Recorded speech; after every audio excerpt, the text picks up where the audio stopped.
Good morning, good afternoon, good evening, wherever you may be. I'm your humble host, Mr. David Knoll, also known as Hawkeye 2 a minute or so late here. Oop, more than a minute. Anyway, Smokey got him. Doing last minute things with Duggar and me and treats and stuff. Hi, Elderberry, Susie Q, Steve, Doug. That's all I can see at the moment. Hope everyone is doing well today. I greet you with the love and the honor of the infinite creator. And I do continue to pray that each and every one of you will continue to learn to accept and receive the knowledge, the healing, and the wisdom of the universe. So, hey, Chloe, about to be clocking out of work. Woohoo. Good for you. Be safe going home. So anyway, I'm actually 5 minutes late. Holy crap.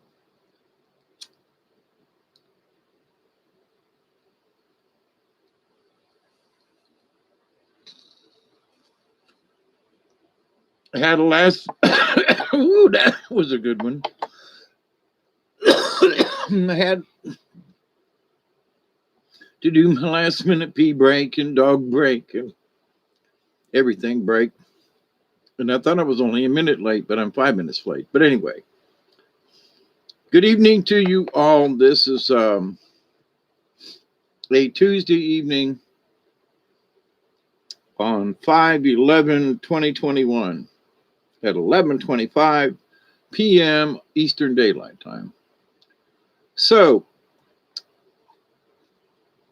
I know that in the chaos of the world,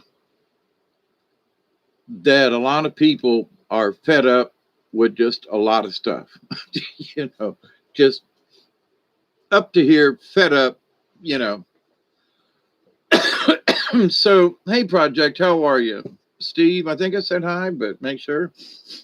I forgot to take my evening meds. So, anyway, y'all hang out with me. And hey, Teresa. And we're kind of laid back with things. So, I forgot to take my evening meds. We can blame it on Barry. We can blame it on Barry. Tell him why, Barry.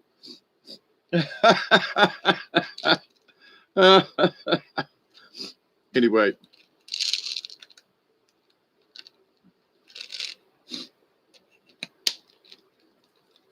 Now, we were talking on the phone earlier, and I was considering doing a video, and Barry and I talked on the phone so long, it took me a little while to recoup. I said, well, give me about an hour and you'll know, and here I am. D Ocean, how are you? His fault. Yep. I had to have counsel today.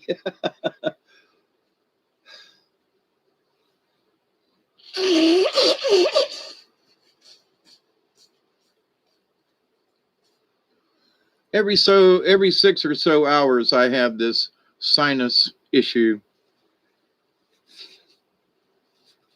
Been living with it for years, and a half of Benadryl every 6 hours usually keeps my condition, but people, oh, it's this, it's that. You should go to the doctor. Oh, listen, I've been to the doctor. I've been on all kinds of medication, and this is the least amount of anything I can take, excuse me, that will keep my situation under control without just having a runny nose all the time. Oh, you're allergic to this or that. Probably. But anyway, I thank you all for your concerns.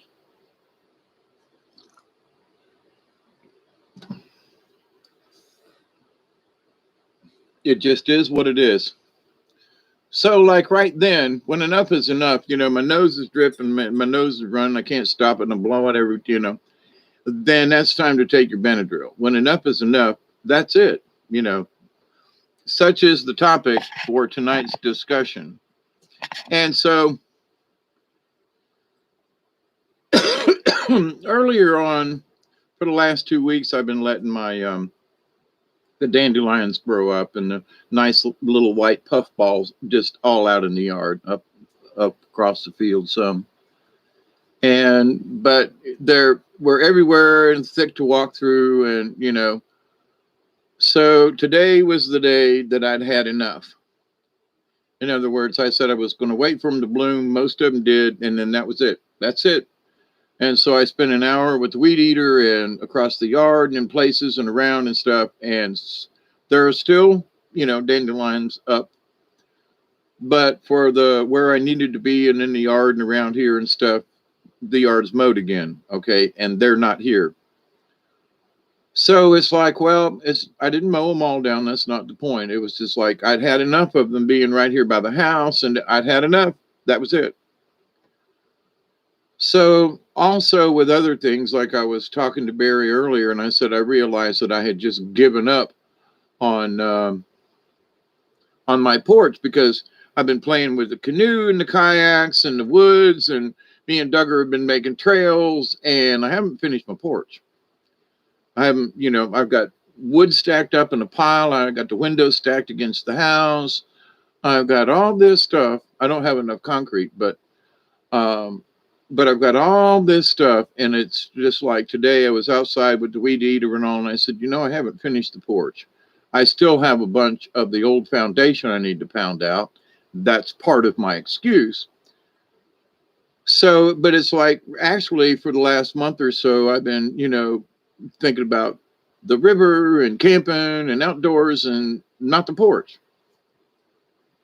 And somewhere in there, I should have thrown a couple of days of the porch in there, I mean, at least, right? So, but anyway, but today was one of those days when I said, enough's enough. That's it. I've had it. I haven't worked on the porch. I kept going and doing other things.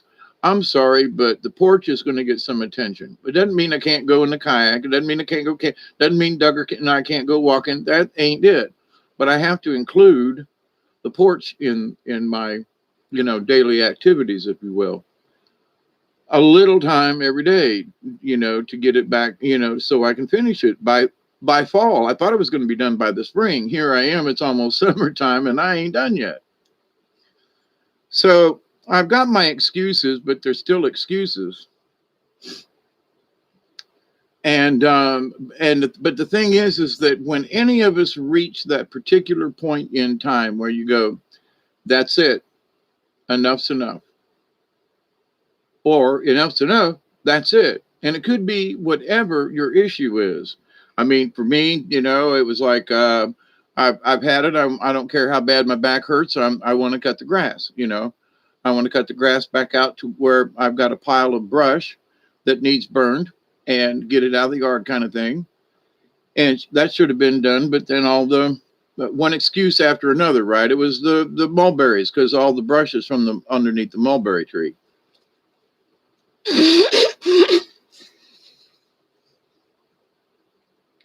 As usual, I'm using my own personal things as the example of that's enough, or when enough is enough. Whatever that point is that you've reached in your life, and you go, that's it. There's going to be change. D-Ocean, where's DC? Dandelions are good eating. Mulberries too. Yep, I'm out of mulberries. They finally, all of them. We had some hard wind a few days ago, and the mulberries are gone now for this year. It's okay. But I've been maintaining my blueberries and opening up trails and stuff. I had no idea how many blueberry bushes I have up on my hill. But anyway, so all of these things need to be maintained. And also in that, I'm noticing where the blackberry bushes are and how many blackberries are coming up on some of these canes, which in the next month or so, they should be blooming, or, they should be ready to pick. I've also got a bunch of elderberry bushes around here. And I've got some young ones that are just in the way. They're in a path. And I'm going to dig them up and move them and put them somewhere else where they can just go ahead and grow. So it's amazing how many elderberry bushes I have around here, and I'm not quite sure how they got here. I didn't know what they were till a couple of years ago, and then shame on me, I was cutting them all down because they're right behind the house. I mean, right behind the house, way too close. So, but I've got other elderberry bushes that are further away from the house. So as I'm cleaning up the front yard, I need to move to the backyard because enough is enough. I've had enough of overgrown stuff and I've only focused on one side of the house. Where a couple of years ago, all I did was focus in the garden and I didn't focus at all on the front of the house. Now I've done just the opposite because I look out the front door all the time. But to the point though, I've had enough of the backyard looking the way it does. Enough is enough. Okay. So whatever that point is that we reach, and for each one of us, it's whatever clicks in our head, okay? And I could spend a lot of time going, well, why didn't I do something beforehand? That's not it. Because for whatever reason, I had not reached that point where enough was enough, okay? So, anyway, with people and what they're learning and reading and understanding and spirituality and things, there are folks out there that are like, they will suffer in pain until the pain is such that they now it took me a long time of being an alcoholic and everything for me to reach that enough was enough. I even tried just cutting back. That wasn't enough. I had to quit. So understanding for myself what that means, when enough is enough, uh I have kind of studied the angle, at least for myself. Well, what constitutes enough? How many times do you have to trip over something before you reach down and pick it up to where enough is enough, right? So in our spirituality of things, how many times do we have to trip over the same stupid tricks that we get ourselves into? And the tricks are not us, but sometimes we become the coyote when we least expect it. And we play tricks on ourselves and tricks are done to us. And, you know, things don't go right. Just isn't right. And so at the long and the short of all of this, though, there comes a point where most of us, many of us, I won't say most of us, but, many of us will go, I've had it. That's it. Enough's enough.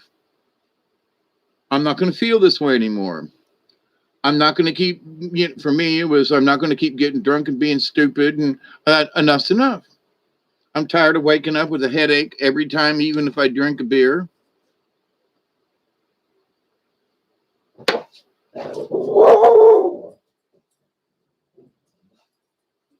Tucker's on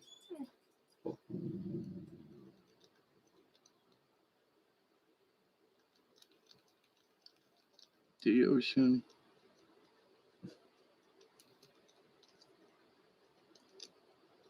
But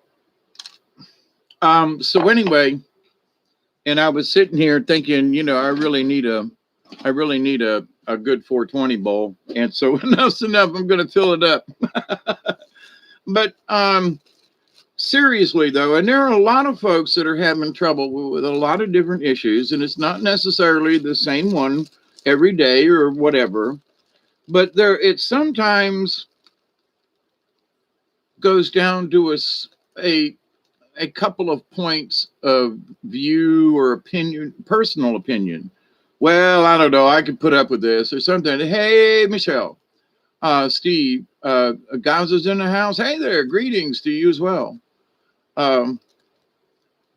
So in looking at our own lives, we have to say, okay, I've done this, I've done that. I've skirted around this issue. I've I don't have the courage, or you think you don't have the courage, or whatever. Like for me, the courage to quit drinking and to not have one.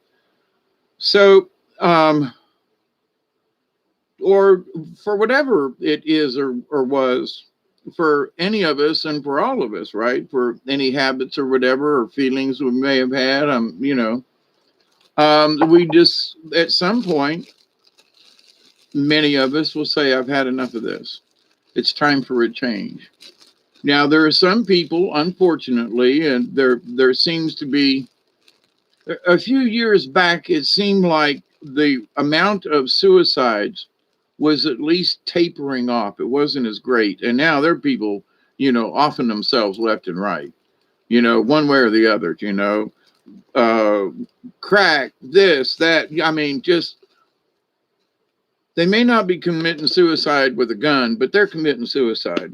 Now, I know I was down that road and I was on, not with crack, but with other stuff.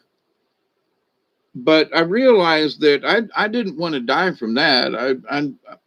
And even though I tried committing suicide several times, the angels kept pulling me back and going, "You really don't want to do that. You really don't want to do the suicide thing. Please, Dave, hang on. Do not do the suicide thing." They have turned the wheel at the last moment before I hit a bridge. Just there were overdoses and too many pills and things that I should not have woken up from. And I woke up 2 days later, kind of thing, going, "What the hell did I do?" And, wondering whether or not I should ever do that again. And many of those things I have not done again. But until you wake up in your own puke and pee and all that kind of stuff, and it's that bad, you go, "So when is enough enough?" Not is enough enough, and that's it. But when is it? Well, I don't know. I still drink and I'm still feeling, I'm still doing whatever. So when is enough enough? So not when, it isn't about um the time or place that you feel that it's enough. But when, like the time, like, well, I'm going to put up with this. Well, I'm going to, well, I'll do better tomorrow. I hope so. I mean, really, I do. But at the same time, how much, well, I'm just going to, I'm going to celebrate this, or I'm going to do that, or something. Anyway, now, don't get me wrong. If you don't normally drink, but somebody's birthday and you have a shot, that ain't drinking. Okay. That just ain't. But if you're making excuses to drink, well, then you ain't had enough. And that's it. If that's your issue.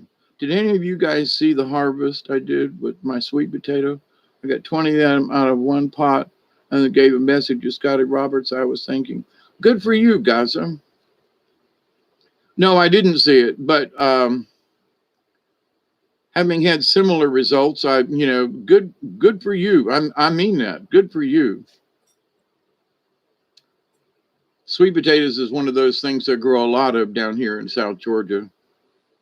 And in South Carolina too, I understand. But anyway, there's quite a few sweet potato farms around here. And sweet potatoes are one of those things that is it's good for you on a bunch of levels. There's a lot of things that Edgar Casey said about sweet potatoes, by the way, in souffles, in baked, broiled, fried. If you're going to fry them, slice them thin and not too thin, not like a potato chip, but slice them thin and use peanut oil if you can. Having a shot on someone, yeah, that, I don't see anything wrong with that, Chloe. I mean, I really don't. Unless you're looking for a birthday every day. Whose birthday is it today? That's another story. I don't see that, but Delaney did grow potatoes in a tote. She posted a video of it. Yep, you can. Potatoes don't need dirt. Once they take root, and that's what it holds, they will put little sprigs out, and the potatoes grow on these little shoots. And they love leaves and sawdust and just all kinds of medium. It does. If the more it's packed, the harder it is for the potato to grow. That's why I have issues with growing taters down here. We haven't had rain normally, and then the ground gets so hard packed. I had 2-foot tall potato plants and no potatoes in the ground. None. I mean, not even little tiny ones. So that told me to give it up, and I planted three different varieties. And that was the last time I planted taters in the garden. But anyway, and a lot of people say, well, you got to go down to the farm store to get. No, you don't. Just get taters. Okay, just go to the store. You got a tater with some eyes on it. Cut a chunk out. Leave the eye in it, a big chunk. If there's two or three eyes in the potato, cut them enough to where there's a chunk to hold that eye and plant that thing. And you don't need any special kind of tater. I'm just saying. But about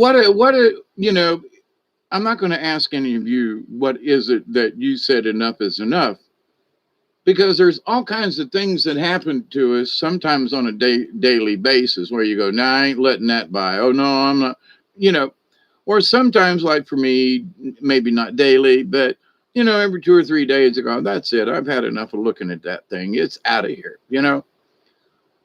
but I got a lot of stuff to get rid of. So, and why I keep walking by some stuff when it should have went in the garbage 2 or 3 years ago, I still don't know. But that's not my issue. Maybe I haven't said enough is enough with that thing, whatever that thing is. Being fearful. How many times have we've been fearful of things? And I'm here to tell you, being fearful it ain't over. Been checking some of the back for me is back channels. It's not like any of the back channels, really back channels. It's only, they're not common channels for everybody is what I mean. Okay.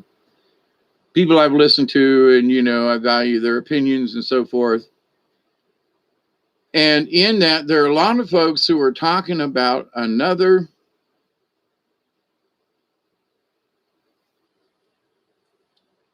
they're bringing this back up. There's going to be another event. And the Galactics are talking about there's going to be another event. Leave the Galactics out of this. There's going to be a lot of events that come up. Okay. Oh, it depends on Teresa about potatoes grow fast. It depends on your light conditions and soil conditions and pH and water. And, they're not slow growing, but it usually, for most kinds outside, it takes 2 months. Now, I have dug down in the dirt when the potatoes were growing and found some smaller taters that you can get and throw in. But anyway, yeah, it doesn't. 90 days to 120 days is a long time for potatoes. You can reach down in the ground and pull them out sooner than that. And if you're container growing them, Susie Q says 3 months in the toes, 30, 60, 90 days. Yep, about that. Yep. And that's if you want full-size potatoes. Now, like if you're doing beans or peas or something like that, and you like them little potatoes, dig down in there and pull a couple of them out, and throw them in something. Anyway, but then again, there are places where it takes 6 months for the potatoes to grow, but not normally. 90 days, 120 days is a long time for potatoes. I was making it a contest, came up for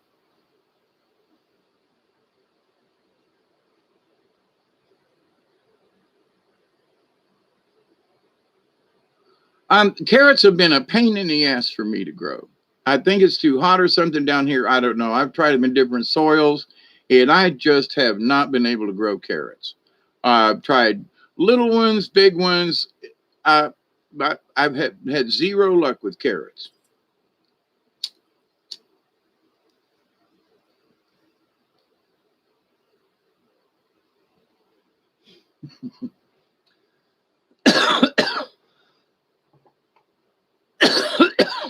In a Tupperware container. Yep.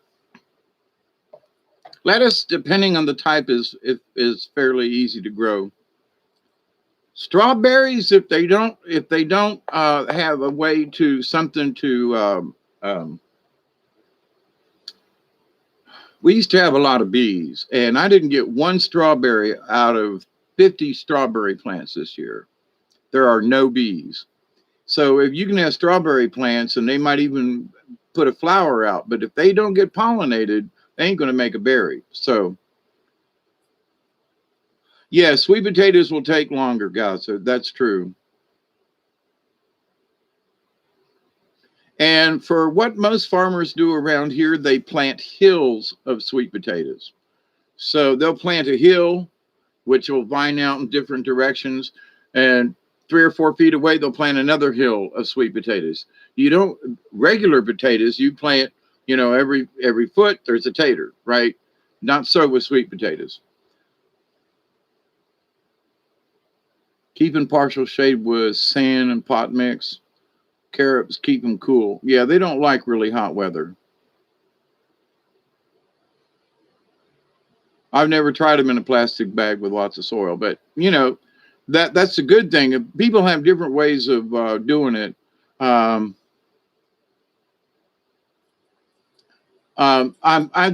have been certain vegetables that no matter how hard, and I've been on this place for 35 years and I've been planting stuff. This is the first year I haven't planted anything in the garden.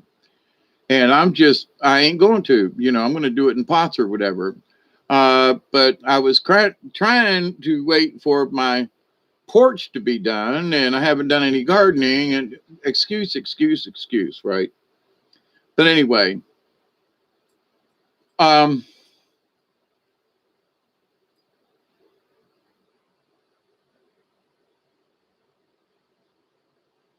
whatever it is that gets us to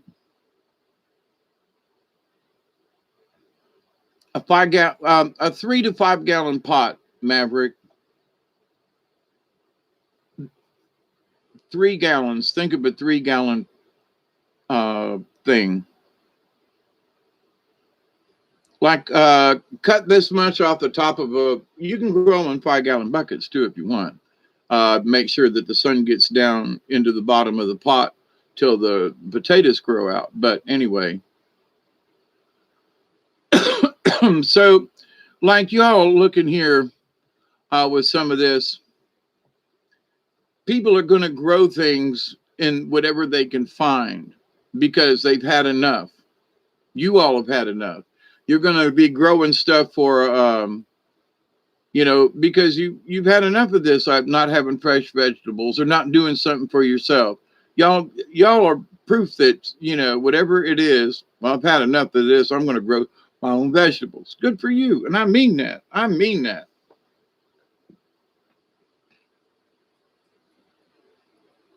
Yep, Maverick, those are all good. And 3 plum trees. My plums have not done anything this year. In fact, I'm going to go in and cut all the plum trees down. I was looking at it today going, they're not doing anything. But I got elderberry bushes, and for the last 3 years, I've not had a plum. No bees. But the elderberries are going nuts and might want to take over the garden. So I'm thinking, why not? Nothing else seems to be growing. And elderberries is one of those things that other things can grow around it or under it, right?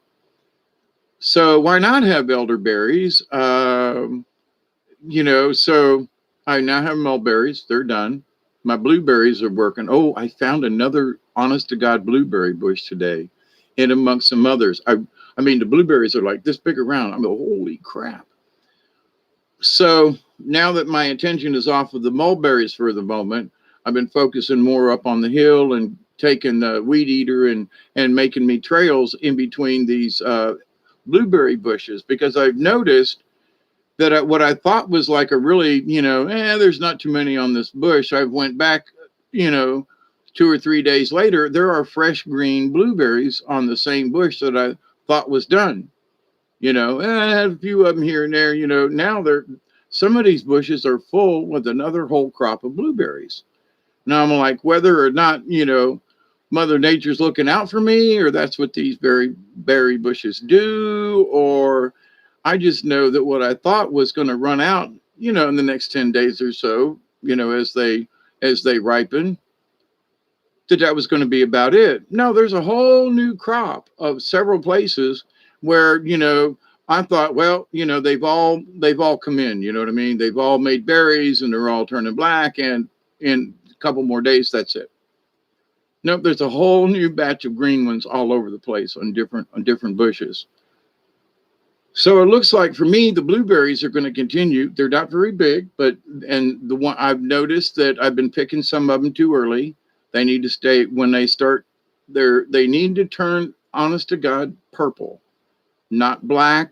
There's a slight color change, and the sweetness changes, and so where there are a lot of black ones on the berries, on the bushes, for example. As I was walking around today, I was like, nope, they haven't turned that color of this one right here, and you go, oh my God. Then you take one of the smaller ones and go, it's just not the same. But anyway, um, no kiwi this year. Interesting. But and also I've been checking out. I've got some places where my muscadine vines are growing, and I have to make sure that they stay well. And I've got some new pear trees this year. Actually, they've been in for a couple of years, but this year they might actually have some pears on them. So I want to make sure that those, I keep cleaned up underneath them and other trees and the shade and the whole 9 yards on that. So what turned out is, I've got mostly pine trees and things. Is now I've got, and nature has done it. I've got all these pear trees in different places all over my property from the main pear tree. I've got all these elderberry bushes back here, up here, over here, now starting growing down along. So I'm just going to help transplant them and let them grow. All these blueberry bushes. I've had quite a few blackberry bushes over the years, so that's not really new. But, there's all these things that Mother Nature has helped provide me with after all these years. And it's a shame that I didn't take care of them sooner. And because my focus was always on something else. Last year, it was helping a person out. My focus was always, and this year I can expand and go up the hill. Anyway, Johan, Travis, how are you? Anybody else? I ain't down for what is trying to happen right now. Me neither, but we got to do the best we can. And so, but there are things that I'll just lump it up into politics, okay? I'm still keeping an eye out on some of the politics, but I've had enough of it. Well, Joe Biden. Well, we knew old Uncle Joe was, I wouldn't run, and I have more sense than he can. I mean, I can actually speak in sentences and be coherent, sometimes. Yeah, Michelle, you've had enough, Johan. Yep. But here's the thing. I've had enough. Now, here's the thing. If somebody said, have you had enough of this? Those of you who voted for the guy that lost, um, he didn't really lose. Are you going to do you still wish to? And I would go, yeah, yep, okay. I haven't lost my faith in, but the system ain't working right, but there's something wrong with the system. And there are a lot of things that are just weird, So anybody speculating on what could be happening in the background is kind of odd because it ain't business as usual. We can all raise our hands and go, yeah, I agree with that. It ain't business as usual. That's for sure. Something's going on. Whatever it is. But here's the thing. So has it taken other people longer to reach the point of that enough is enough? You see? Well, I don't know. We're going to see how this works out. Okay, we're going to wait until see how this pans out. Well, I'm along with that. But if things ain't panning out, then when you're going to have enough of whatever it is that you've had enough of, that's all. So for every person, there's going to be that breaking point that isn't, the straw that broke the camel's back. There's too many birds in the nest, and one's going to get thrown out, jump out, or something. There's too many birds in the nest. So, not to pick on any particular thing, but as we all know, as looking forward into the future with things, and there was this, when Max was in the chat the other night, I asked him, we made a couple of statements that were sort of ambiguous, but the energy that I got back from Max was like, yeah, And so here's the deal. And a lot of people are saying this. Now, I have listened to the Galactics for years, okay? And they're talking about here's another event coming, there's another thing, and there's another this, and they're trying to hype something up right now. And I've had enough of their clamor because there hasn't been anything up to this point, in my humble opinion, other than how the election turned out the wrong way, that anything would even resemble an event of some kind. Well, we've had this, and there have been earthquakes, and we're having, yeah, okay, all right. But, quote, the event, oh, but it's coming again. There's another one. All right, okay, all right, okay. And I just asked myself, have I had enough of this or not? Now, to be honest and to be, to do my job as a watchman and so forth, then I have to keep up with this. But here's the thing. I know that there are events coming up. Is it the event that Galactics are supposed to be talking about? Or these other folks or the light workers or whoever? I mean this with respect, but whoever the hell they are or think they are, okay, I'm still waiting. But now here's the thing. I still believe in the cause. I still believe in my mission. I still believe in the righteous beings of others. I believe in the law of one. So I haven't changed my direction or my spiritual belief. If anything, I've gotten stronger in that. When I pushed out the Galactics, I know this is crazy, but they kept promising things that never developed. So when I got them out of I was expecting too much. So when I came back to self and said, okay, Mother Nature, and show me what you got here and bring me enlightenment from the universe instead of me hanging on every word about the event that's going to change. And, it's sort of like God's coming, and then my message said, good night, Teresa, that later on we would say, I think I've had enough of this, whatever it is. They've told me all these things. I've been expecting spaceships. I've been expecting the med beds. I've been expecting all this other stuff. Where is it? Well, but it's coming. Okay. Another year goes by. There's another event coming. Everybody gets all agitated and up and everything like that. Love you too, Teresa. Sleep well.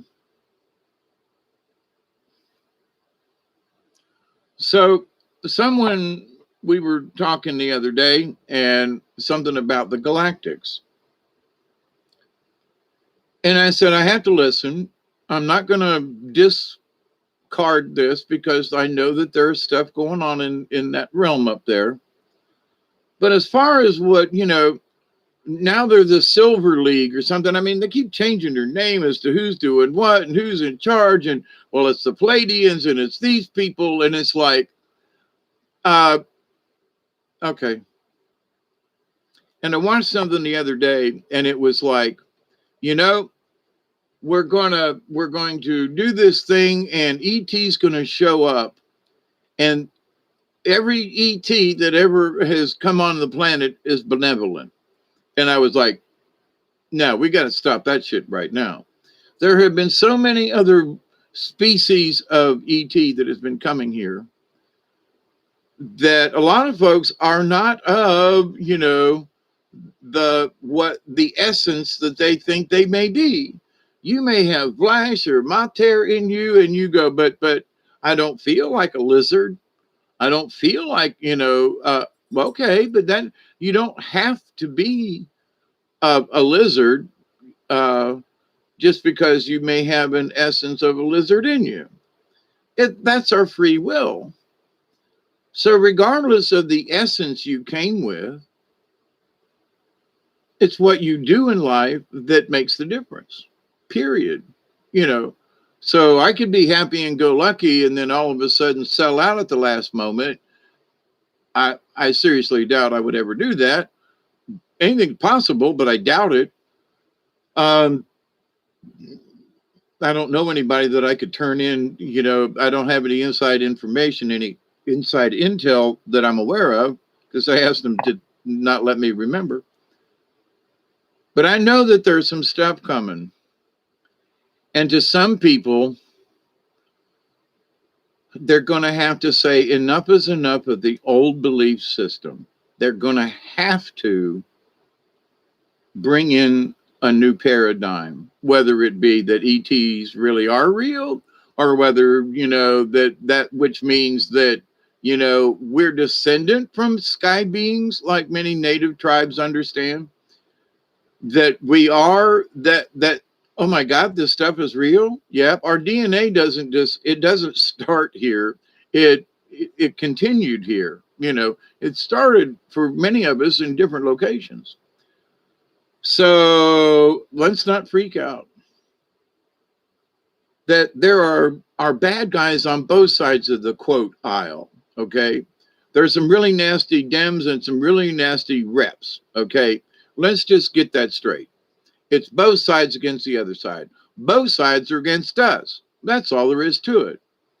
So certain people, when they actually get it, when it sinks in home, and if there is whatever this disclosure they're saying by June, which is coming up in a couple of weeks here, really, think about it. So what is the disclosure going to be about, and how many people are going to be freaked out about what? So many of us here already have these other ideas and thoughts. We've been down other roads and rabbit holes. So are we going to be amazed at some of the stuff? I hope so. But at the same time, I hope that we're not. Yeah, I do choose the Light Project. I do, if that's what it means. Now, I think there are some beings with bad intentions that are holding the door open for people with a lot of light shining out going, come with us, come with us. Oh, we're, and some of my spirit guides have been going, please don't go with them. Yeah, but they got the door open and there's all this light shining out. Please, Dave, please, Jesus, Hawkeye, don't go with them. So from the messages they gave me, that's why you don't hear me talking about light workers. I don't think all light workers are there are some folks that I've listened to them and I go, it sounds good, but they're selling something. And it's that old carny in me. It's like I can smell a used car salesman for a mile away. And I'm not saying that but there's something doesn't fit right with some of these narratives. And other people are clinging by the thousands and thousands and hundreds of thousands of some of these websites with all these people thinking about it. Now, but to the light worker, if you're going to go into the light, who's holding the door open? That's all I'm saying. Well, go towards the light. That might necessarily be correct. Yeah, in June project, yeah. June the 12th or 19th or something. June 19th is my son's birthday. June 12th is when I'm supposed to leave for Ohio. So, but anyway, lots of people still asleep. Yes, sir, Ed. Absolutely. And hi, Ed. How are you doing? And there are some people who consider themselves woke But I don't know, they got a strange angle on how this is supposed to go. And it's like, I just want us all to be spiritual. Regardless of who we are, we have to learn how to get along. And, even with the bad guys, we're going to have, now, if they just come out with a machine gun and want to mow us all down, I'm going to dive for a hole and blow their ass up if I can find something to do it with. Will retaliate. But as long as they're not shooting at me, I'm not going to shoot with them. So Alien Jesus for Independence Day. I'm just saying, not necessarily that it's Alien Jesus. Here was a statement that I was listening to a channel that I was drawn to, and there was a I don't know, a 10-minute dialogue of this person was making, and he met this person and so forth. And they were talking about aliens and stuff, and they was like, but if the aliens showed up and said, yes, we believe in God too, versus landing here and going, we're the gods, bow down. Now, if a boatload of aliens landed in my yard and said, hi, y'all, we are of the Charistus group. We are the essence of the Christ spirit. We are not the Christ, but we all have the Christ essence in us, in our lineage. And you point at me, and they may say, and you got some in you too. I'm not sure of that, but that's what my spirit guides have been leaning to. That I'm just of that lineage. Not that I am Christ in any way, but we can all accept the Christ spirit within our own nature, right? So regardless of what essence we have, and I ain't got no proof of this or nothing like that. It's just a feeling I got. And if I'm from somebody else, that's okay too, because I still choose to be this way. Regardless of what my essence may be from, I choose to be this way.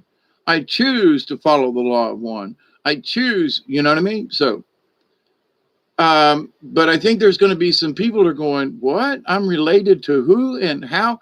And we're from where? Oh my God. You mean we have 1,000,000 years of history through our family line? What? And all y'all believe in, in the creator or the great spirit or whatever they call it. And y'all believe in it? Oh, yeah. Every single one of us, all the way down. We're very spiritual beings. But we come from the planet Noctosimite or something. I just made that up. Noctosimite. How about that's a good name for a place, ain't it?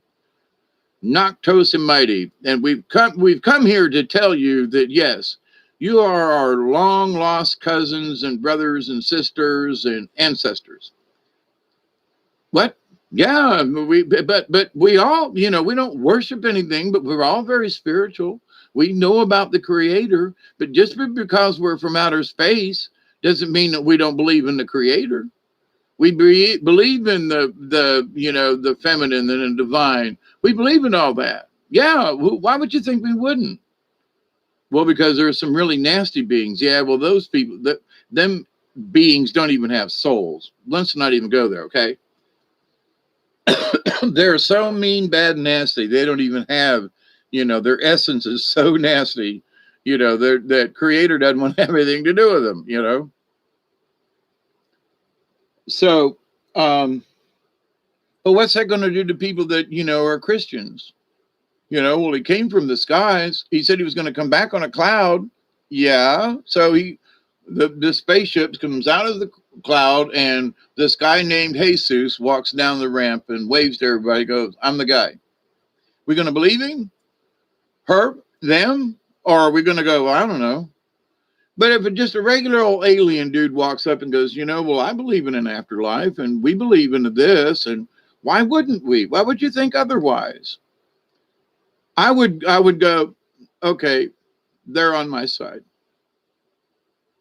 You know what I mean? Well, where do you want to go with this? Well, we believe in the infinite creator, and we believe in the law of one. That's why we're here, because we saw that y'all were getting your asses kicked down here on planet Earth, and We finally decided that we had had enough, and enough is enough, and that's it. And we're here. We're trying to help. But how many of us are going to stand up with them? If, well, to me, that is the case.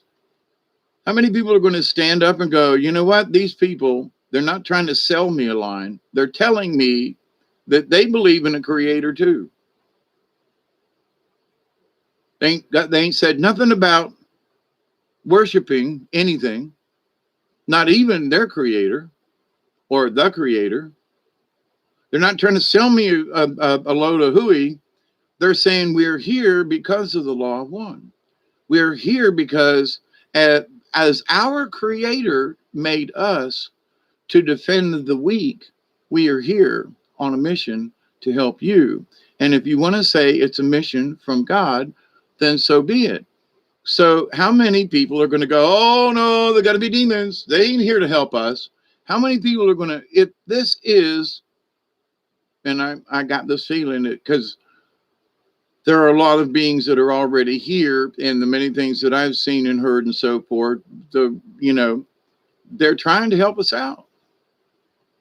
But we simply accept them as beings, not being any better than us, because as in Revelation, when the angel came before John, John fell to his knees in worship, and the angel said, "Get up, my brother, for you are as I am." And it happens twice in the last few pages of Revelations of the Bible. So the angel tells John, "Get up, because you are as I am." And I have taken that to heart all these years. When my faith in whatever has failed, I go back to those words that the angel said to John. Not once, but twice, an angel appeared before John during Revelations. And both times he said, "Get up." So for me, if someone said like that and said, "You are as I am, peace be to you, unto you, my brother." I mean, that's what he says to me. I'm going to go, well, okay. Is it okay if we have a group hug here? I mean, So I think we're going to know in our hearts. I think what I've already know and have been shown, that nothing that has been shown to me by the good guys has felt out of place at all. There's no malevolence in there. There's no hanky-panky going on. It doesn't seem like anybody's trying to twist the truth. If anything, their messages to me in my conversations with you is to let's go to this place that's available to each of us as simply as possible, without muddying the waters about spirit, about religion or worship or none of that stuff. But it is about honor. It is about righteousness. It is about being humble to the universe and saying thank you. But in things that are going to come up here in the future, we're going to be faced with things that people are just going to go, "I've had enough." And their had enough might not be the same as my had enough. You know what I mean? "Hey, Mossy man, good to see you." And GN announced to all at the speed of lightning across the world at the same time on the internet. I'm not saying that it can't happen, GN. I mean, but they've been talking about that this event's going to happen. We're all going to wake up with a different attitude. I'm waiting. I ain't saying that it can't happen or it won't, but here we go again with the event is all I'm saying. Well, let it come. I'm as ready as I can be, And even a couple of days ago, Barry and I talked about this earlier. And I said, a couple of days ago, I mean, at 2:00, I was going to do a video. At 3 in the morning, 4:00, 5:00, 6:00, even 7:00. And I was like fighting the urge that kept saying, "No, don't do it." But I'm awake. I don't know what's wrong. I was hyper, me and the dog up and down. And like 9:00 in the morning, I finally fell asleep and I was tired. And a restless day, on and off and on and on. I think that was yesterday. And just couldn't quite square anything together, did a couple of things, but basically, yesterday was getting over the day before. And with my own stuff today, I got up and I said, Wow, 2 days kind of sort of is really kind of, yeah, but just be better today. That's all. It doesn't matter. It's already gone. Just be better today. So I've been weed eating and cleaning and doing stuff. Hey, David Castle, how you doing? Hi, Isby. I didn't say hi. Uh,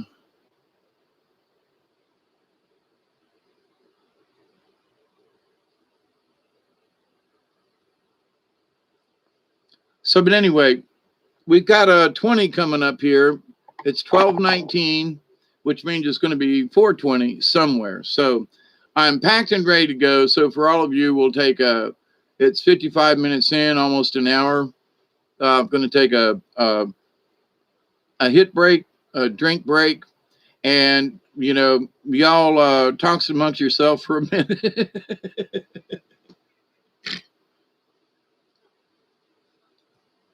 I'm going to be an old man and sit back for a minute.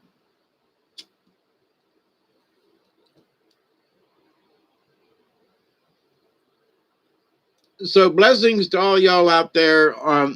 We've got a 420 somewhere, and it doesn't really matter. Probably not really. 220 in Melbourne. Gaza, here's a question for you. For those of you folks down under, okay, below the equator, if you use a compass, where does it point to? Because everybody's been talking about the pole shift, and Barry and I'd mentioned this before, and I have failed to ask this question. Hey, spirit woman, how you doing? Spirited woman.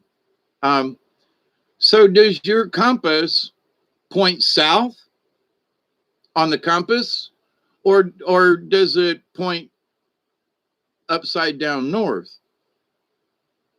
If that makes any sense.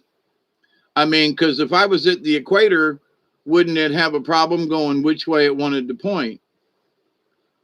I wish it was 7:20 a.m. here. I can't get here fast enough. I love this snort.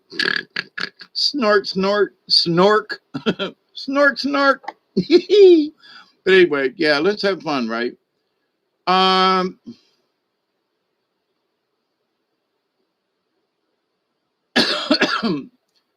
but anyway, I'm waiting patiently for Gaza to, quit laughing or figure it out for himself.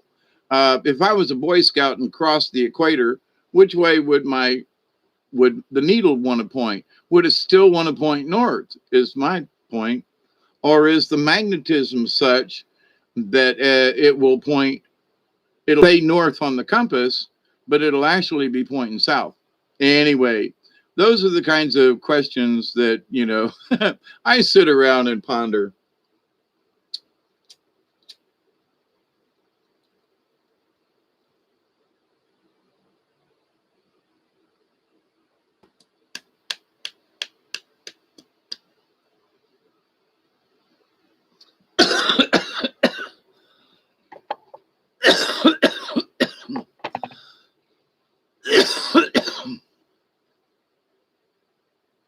Eighty-eight to one, hey spirit. So anyway, let me have the rest of my break with a little bit of coffee. We wish to say thank you to Bob out there. Bob, I know you and your cousins, not you, but your cousins, there's a bunch of weirdness going on with the internet. And we want to all say, hi, Bob. Thank you. We appreciate Bob keeping our lines of communication open the best as possible. But there is some strange stuff going on out there.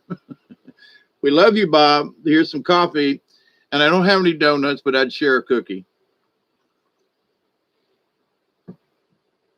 But anyway, so whatever, hey, Steve, does the compass have points on both ends?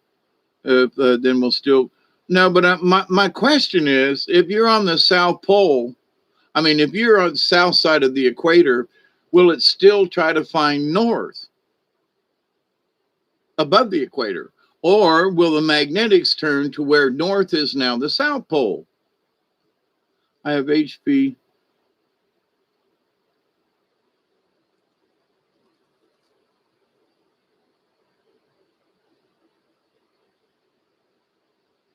Compass is broke. It's good to have you all in here this evening. Um, you can thank this for Elderberry in that he called me up and bugged me. So, but I was thinking about it anyway, but then he bugged me. So, y'all give your one of your moderators, Mr. Elderberry, who's younger than me. So, but he's working on it. Um, and Barry, I'm going to tell on you a little bit. Barry and I were talking, and he needs reminding to do his physical therapy. Okay, I'm just going to leave it at that. And he knows what it is, and we've talked about it a little bit. It's not necessarily a secret. He said that he's been disabled, but he has not been doing his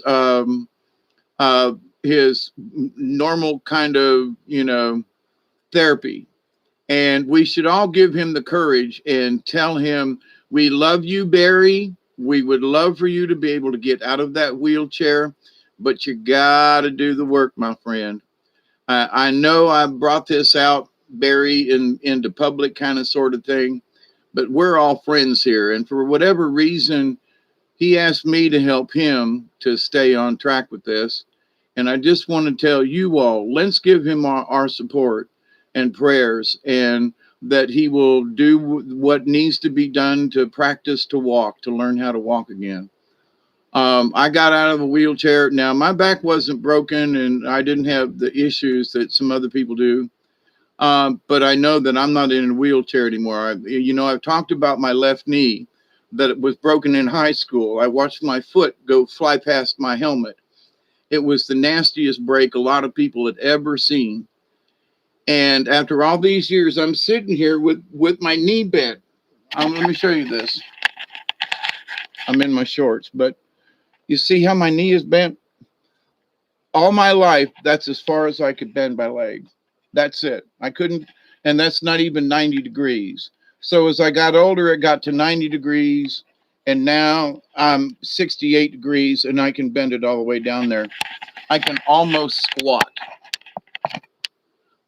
Which is very, very, very, very difficult for me to do because of how bad my knee was broken, and how the femur was broken, and how many surgeries I had to have, and how many people. I've talked about this before, but how many people thought that I would be using a walker by now, and I use a walking stick when I'm in the woods and stuff. But I don't need a cane. I've got a walker cane. I've got these other things, and I just know if I might not be. And I ran with Duggar a little bit today. Tried to play kickball with him, but he wasn't in the mood. But I'll be 69 in September, and instead of getting worse, I keep getting just a little bit better. Now it's not a lot, but it's better. So when I make the remarks about get up and do it. If I would have stopped, oh, I can't do it. I'm getting old. My knee hurts. Oh, my knee. Oh, my knee. And I said, screw it. Now I can't walk like I used to could. But so I changed from what I like to do a lot of hiking to, being in a kayak and on the river. Now I haven't been on the river as much. Oh, you Googled it, Barry.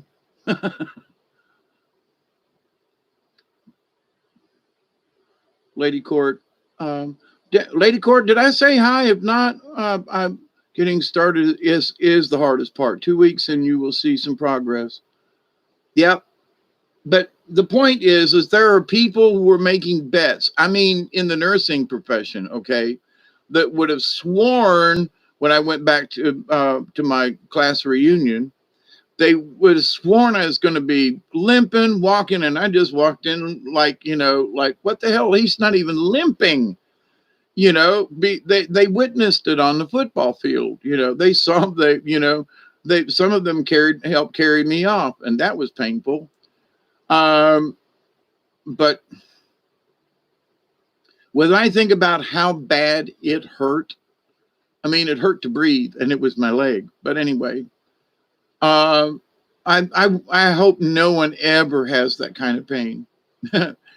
They told me that they had shot me up like 3 times with different kinds of stuff to get me to go to sleep, and I wouldn't do it. I had a good doctor's appointment yesterday. Good.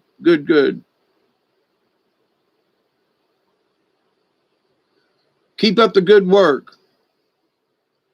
You'll be 66. Good, Steve. Blessings and happy birthday early. Hey, Tracy B. Yeah, Lady Court, I didn't know if I'd said hi to you earlier because I try to say hi to everybody.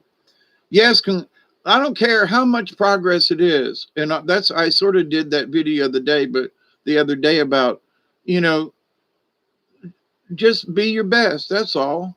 So 2 days got hacked out of my life yesterday and the day before, some of the day before, but I lost a day and things were weird and strange energies and, but anyway, so as I've said before, remember that we're all in inner tubes and the rays, the energy, the changes coming up.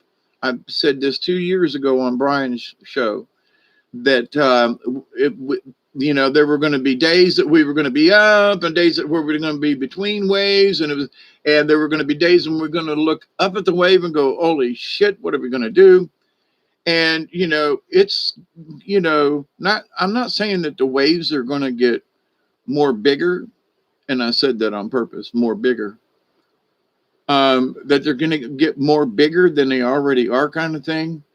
But I think that there might be a few more of them. So it's going to feel like what, if you've ever been down an old, around here in the South, ruts in the, in the road, when the cars going, you know what I mean? It might get like that at times. And the other day kind of sort of seemed like that a little bit. Amanda, how are you? Learn to surf. Yeah, and for me, I don't have enough balance to stay on the board, but I can stay in an inner tube. You know what I mean? And I can stay in an inner tube. That's all there is to it. So for folks who might not be able to surf, you can have a good time in the right size inner tube. But learn to float and have fun. Salt water helps. Yep.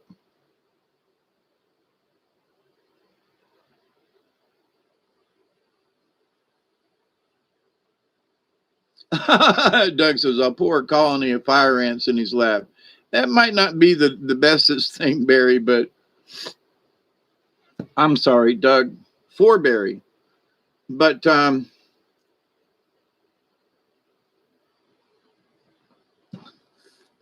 Barry, by the way, my guardian angels just kind of had a little chat and said, I asked them earlier after we got done talking, help remind me about Barry.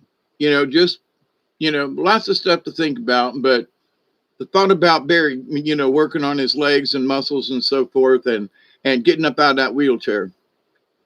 Now, this is for anybody, but Barry, watch if you're not. See if I can get see the arm of the chair here? I can't get the other arm in with where my other arm's over here. One of the things getting in and out of the kayak, if I scrunch down here like this, getting in and out of the kayak was I didn't have enough arm strength. So I used the arms of the chair to do this number. And Barry, I don't know how strong you are for your arms or anything like that, or your chest and your shoulders, but all you have to do is use the arms of your wheelchair. I used to teach patients this when I was teaching therapy for different things.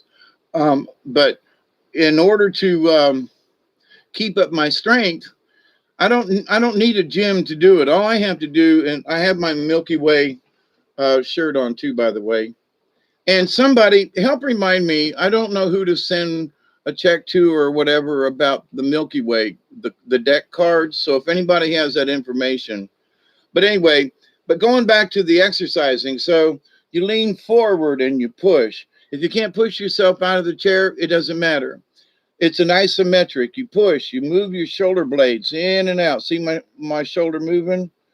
You can sit here like this and you push down as hard as you can and hold it to the count of 10. And you let up.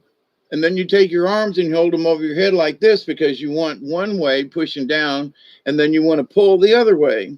So you haven't left your chair. And I noticed that my left arm's really sore and I needed to do that.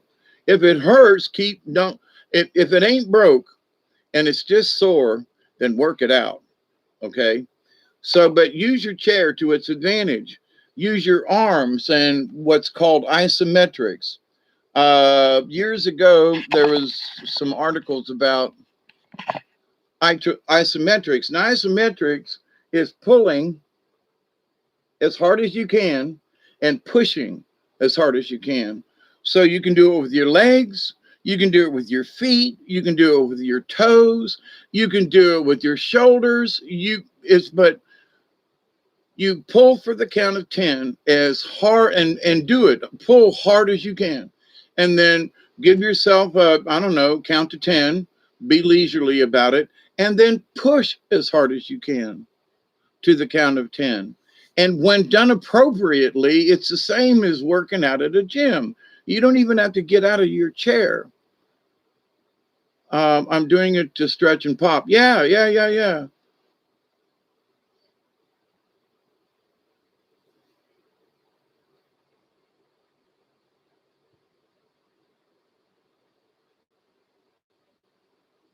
Oops. Water therapy is good too. Chloe says, I wasn't in a wheelchair, but I almost was. I'm supposed to need both hips and knees replaced. Was going downhill fast, could hardly move around, but said, screw this, I'm going up and going now. Yep.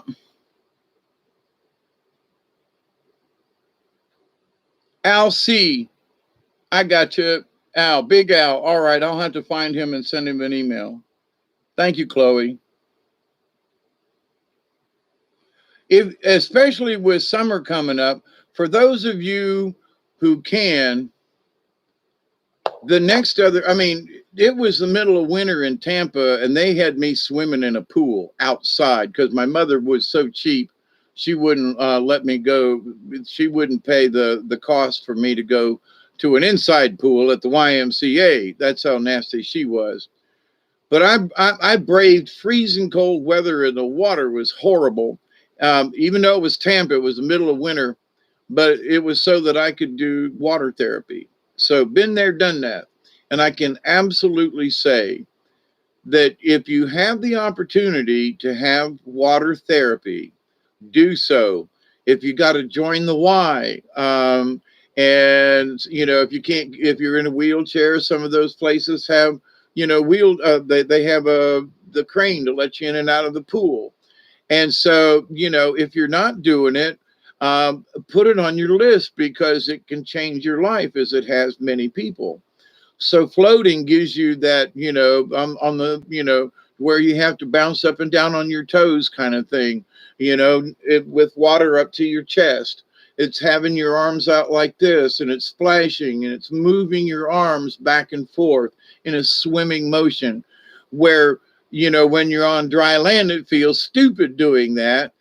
So in the water, you're inclined to want to move your arms and swim and motion, and because the water helps you to do that and kind of instigates you into that swimming motion, then you want to move your legs more or you bounce on your toes or whatever it is. So for me, um, I didn't have the ability to have water therapy that same way, but I was able to do water therapy on my own, like go to the river or go to somebody had a swimming pool or, you know, so I did use water therapy when I could, you know, arrange it. But in my head, I used water therapy. I do all the exercises that I would, I mean, I swim without swimming, you know, it isn't so much, you know, there is a lot into the pressure that you put against the water and pulling, but to just pretend that you're swimming and do it left hand, you know, do it over the arm. You're in the pool and you're swimming, you know, so it's the motions of swimming. Now, the water does you good and the floating and all that is extra. But as far as that, if you can't get to water, then swim anyway. I'm just saying, you know, don't let the water, because I was like, well, I can't get to water, but I know what I got to do. I got to swim. So I swam in a chair. How about hydrotherapy? Very good for you.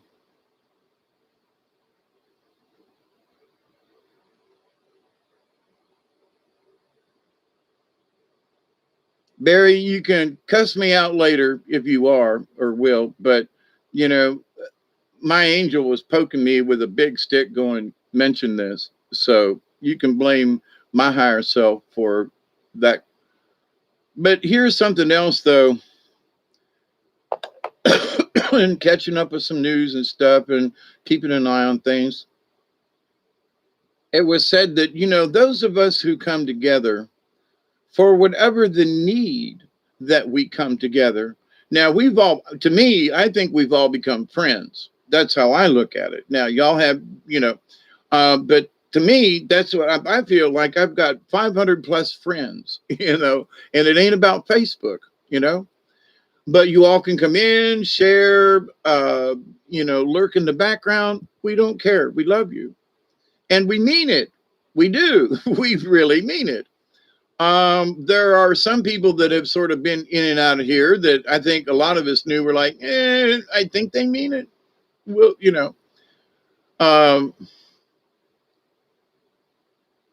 but then there are folks who are like, y'all are here. You have to be here because you love us. There isn't any other way, that it's not like part of the deal, but it kind of is. It's a very unwritten law. I don't even want to say it. It's not even a rule, but I think you all understand. But as we all get together, then as we get together and share our energies, and there was in whatever I was watching, there was a comment that was made about sharing the pain. And it was like, why are you off over here in a corner, hurting all by yourself? And it was like, well, I didn't want to bother anyone else with my pain.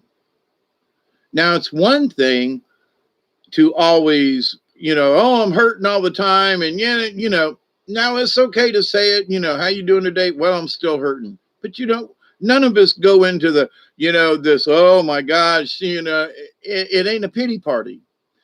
At least that's how I feel here with you all. So yeah, I hurt today and my shoulder hurts right now, but I got a bunch of weed eating done again, and I'm tickled to death. It's a good kind of pain, It's hoeing the garden and seeing it's a good kind of pain, or soreness. But anyway, but in that though, they said that, but if you always share your joys to this person, but you never share your pain. And I mean, it was like they had just been in battle, like Teenage Mutant Ninja Turtle kind of stuff, bashing and crashing off the walls and, getting their butt kicked, getting their shells kicked. Anyway,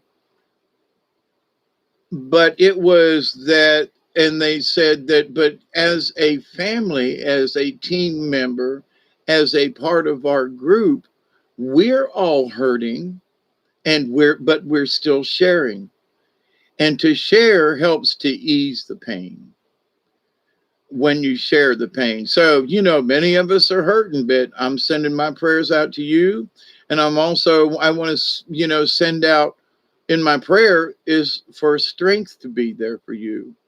So there are days like today for me when I just look up to the sky and I absolutely put my arms up like, you've seen the Charistas do, for those of you who understand. I put my arms up and I say, thank you to the universe. Give me strength to do what I need to do. I don't ask for any special favors about any particular thing. I say, just give me strength for what I need to do. Please. First I say thank you and praise to the universe. Just thank you. But then I say, I need strength. Help give me strength. Because I figured out a long time ago that if I have the strength, I can do a lot of stuff, even on my own. Now, there's a lot of things that, with building, it'd be nice to have another set of hands and, but as far as actually doing stuff, I'll be 69 soon and my porch ain't done yet, but it's a lot more than it was this time last year.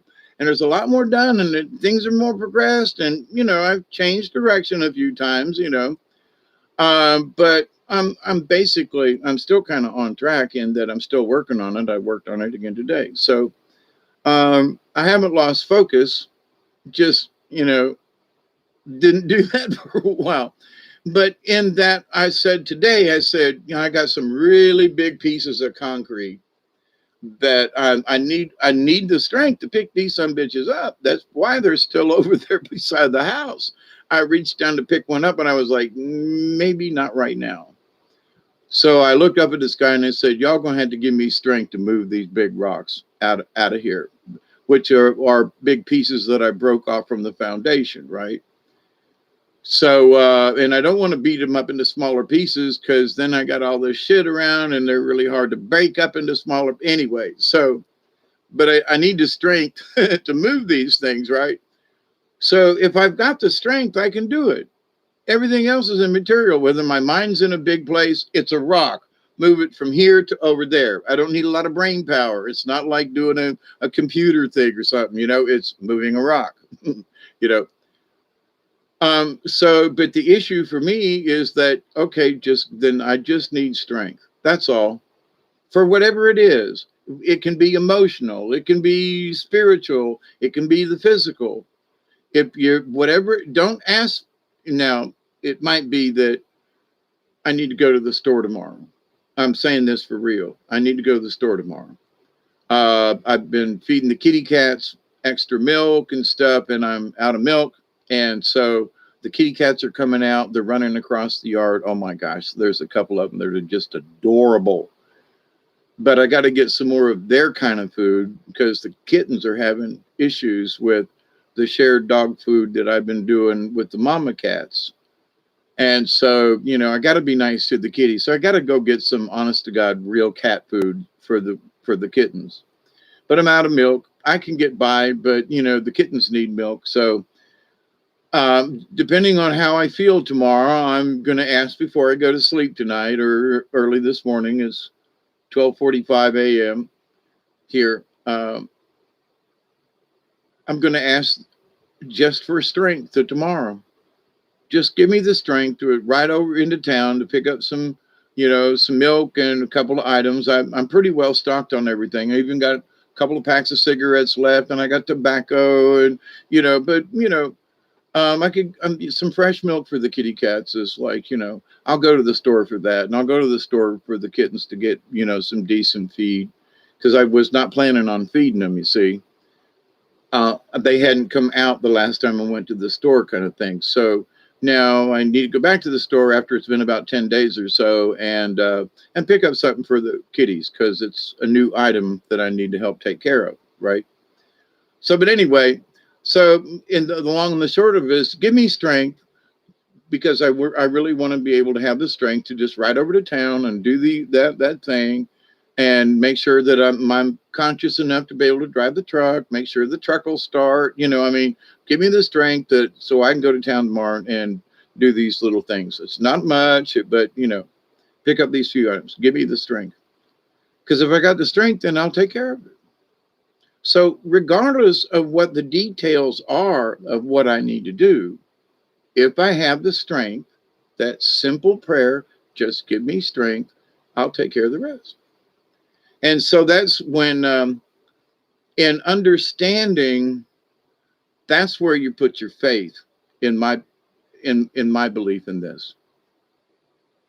When you say, I believe that if I just ask for strength and then receive it and believe that I'm getting it.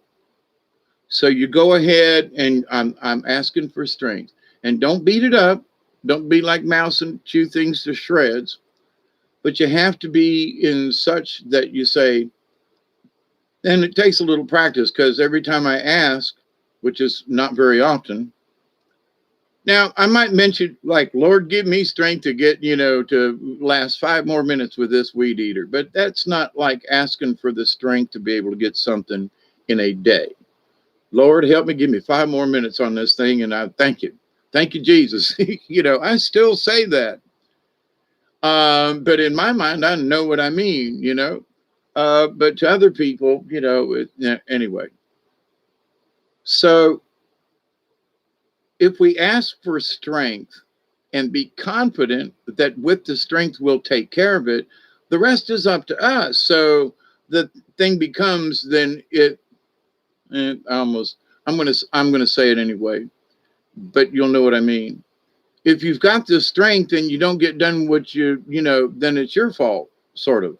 Now, there might be instances and things that get in your way and stuff. That's not what I mean. If you've got the energy and you're going out and then you turn around and don't do what you originally wanted to do, then you go, well, and you make excuses and nobody can answer that but you. So, and I have lied to myself about the front porch kind of thing in that, well, I blamed it on this and that. Bottom line was I didn't want to work on the porch. I wanted to go camping. I've been wanting to go down in the woods with Duggar, but I still could have spent just a little bit of time on the porch, you see. So I'm admitting I lied to myself, maybe for a good reason. That's not the point. I'm looking down, but I've reached the point of enough is enough, and that's it, as the title of this.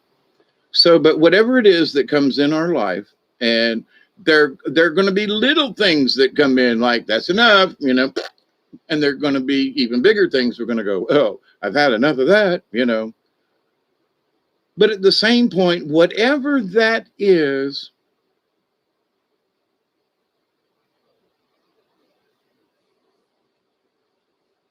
it's all the shortage, Amanda. Half a mouse for a week or very second day, just ahead. Yeah, man, I know what you mean. We haven't seen any shortages yet, but the truck schedules, yeah. Male exhibition. Y'all talking about cat food? I see.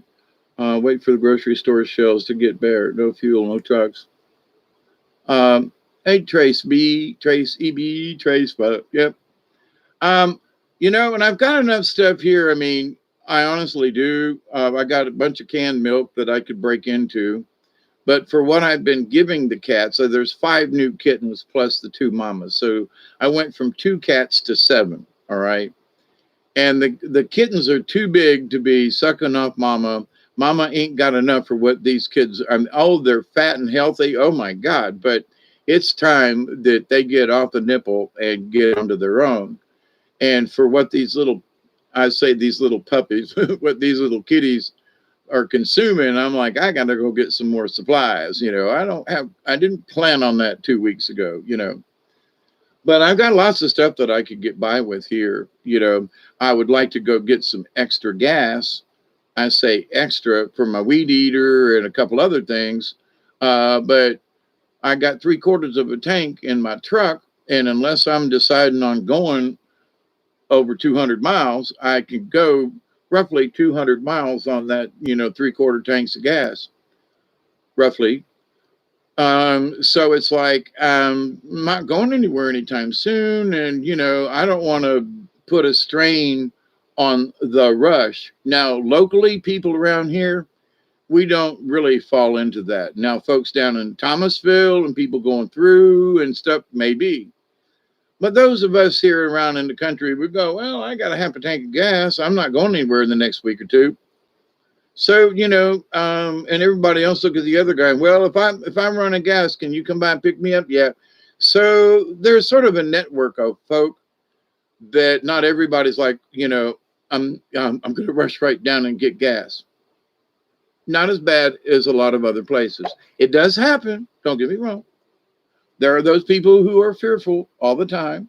I'm not one of them. Maybe I should be, but there are enough local little places, local folks that have gas that other people wouldn't stop to buy at that I would go to and go, y'all got gas? Yeah, okay. Give me, well,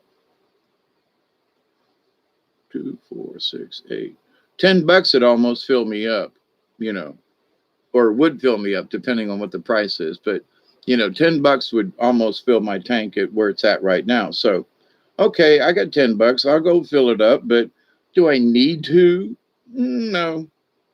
Should I? Maybe.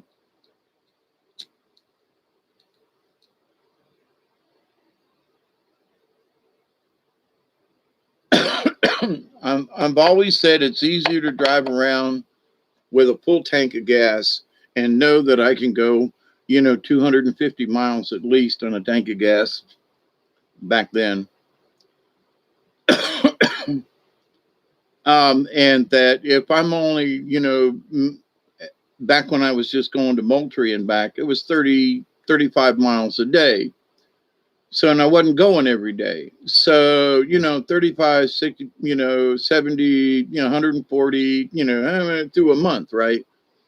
So, and I'm not driving that. So I'm driving 20 miles to the store every 10 days. How much gas is that? That's about a gallon. So, if I were to drive to either store, it's about the same distance within a mile. I've got enough gas with 3/4 of a tank to last me 3 months, or actually more if that's the only place I'm going. So for me, do I need to rush to the store? But I live the way I do, but it's also a philosophy.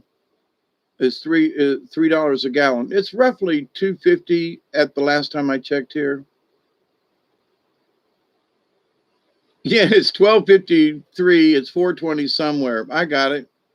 492 a gallon. 2.2 liters to a gallon.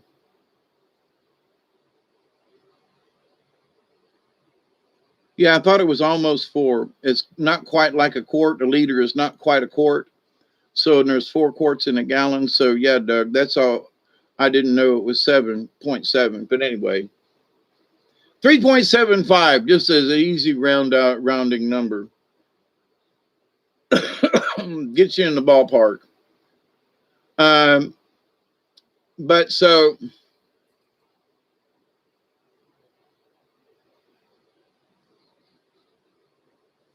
whatever is coming up, though, I know it's going to be interesting. If you've got a few bucks and you think somebody's got gas, fill up, or at least get $10 more. Get a couple more gallons. So at $3 a gallon, $10 is 3 gallons, depending on how far you drive and where you live and so forth. So if you just keep that in mind, 2.89 a gallon here in Kansas. I think it's actually cheaper here in South Georgia. Now the price have probably went up. Yeah, our gas is more like you, Doug, about 250 ish around here, and it depends on the grade you buy as well. If you buy premium, it's closer to 3. But to the point, though, I will fill up if I go into town simply because, it's that time of month. I don't get gas every time I go in, and I look, when it gets down below 3/4, I like to go ahead and top it off just to have a full tank, just because, I don't go very often, but it's always better to have the tank full than to be empty and evaporate anyway. So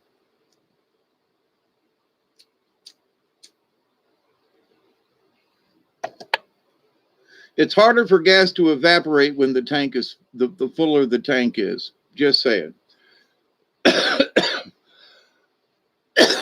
And anyway, I'll just leave it at that.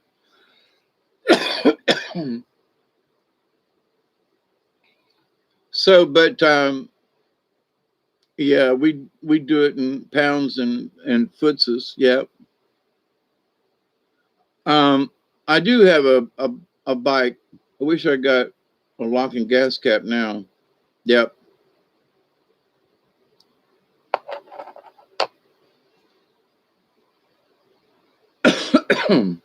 And depending on the age of your vehicle, some of your vehicles you can't get a hose down. You can get a small hose down, but you can't get what most folks. Oh my God! And for me being on the Carnival, how much I'm here to tell you, I've siphoned so much gas. At one time I was breathing it. We used to wash up in gasoline because on the Carnival we were full of grease from all the stuff we did. So we had it's what the lard came in at the time. It was a steel bucket, with a steel lid on top. And actually it was coconut oil, looked like lard for the popcorn. And then when they got done using it, we used the cans, these steel cans, and poured gasoline in them, straight up regular gasoline in these 5 gallon buckets. And each ride had its own 5 gallon bucket of gasoline. And that's what we rinsed off with. If we went and had to move something, we had to take a bearing off of something and taking it off the ride and everything. You dunk it in the gas, you put it in the thing, you rinse your hands off because now you got to move the boats or the motorcycles and you don't want grease on. Anyway, so we were constantly washing up to our elbows in gasoline. Every Saturday night, when we tore down, and then every Sunday, Monday when we put up the rides, it was bathing in gasoline again. And I've thought to myself over the years, I should be dead just because of that. I mean, my skin should be coming off. I mean, anyway, what it was then and what it is now. You would never do something like that then. I mean, God, we're being taken for a fuel ride. Yes, we are. But I mean, we literally would throw lit cigarettes, into these cans of gasoline. Because it was like, it won't blow up because it ain't an open flame, and we were standing around. We still had gas fumes on us and we'd light a cigarette to see if we'd blow up. That's how nuts we were back then, and after seeing, people catch on fire and die. Oh, I would rather that not happen now. I figured it wasn't good for your skin.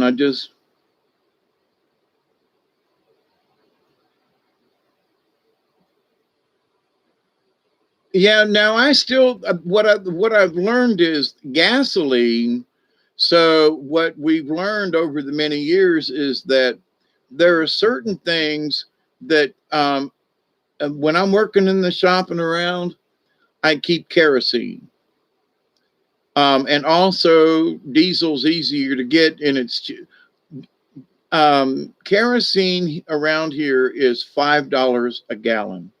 Diesel's like 3.50. And diesel's very close in a lot of ways to kerosene. If I had to, I could do, you can always water down a little bit of diesel with a little kerosene or something. If you were like burning one of those, old coal oil lamps, and they'll burn, but they're smoky. But if you need, but it's easy to get to. There's, more diesel probably around than with all the farm vehicles and. But anyway, but diesel for cleaning is like, and it's oily and it doesn't burn your skin anywhere near, and there are some things working in the shop that I have to clean or whatever. I will use clean kerosene.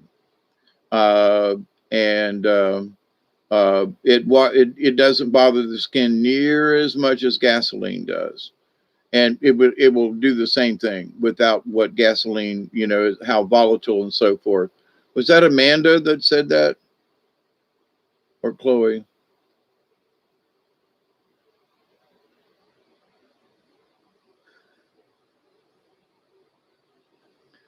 Okay, here's the thing. Now you can get tiki torch fuel, you know, in clear bottles. They're maybe a quart or a liter, 2 liters, something maybe, depending on the size of the thing. And then you've got the kind that is colored for outside and all. Anyway, um, oh yeah, clean mower filter. Yeah, you got to use gas for that. But kerosene's okay as long as you make sure that it's good and dry. And the kerosene won't rot out the foam like the gasoline will.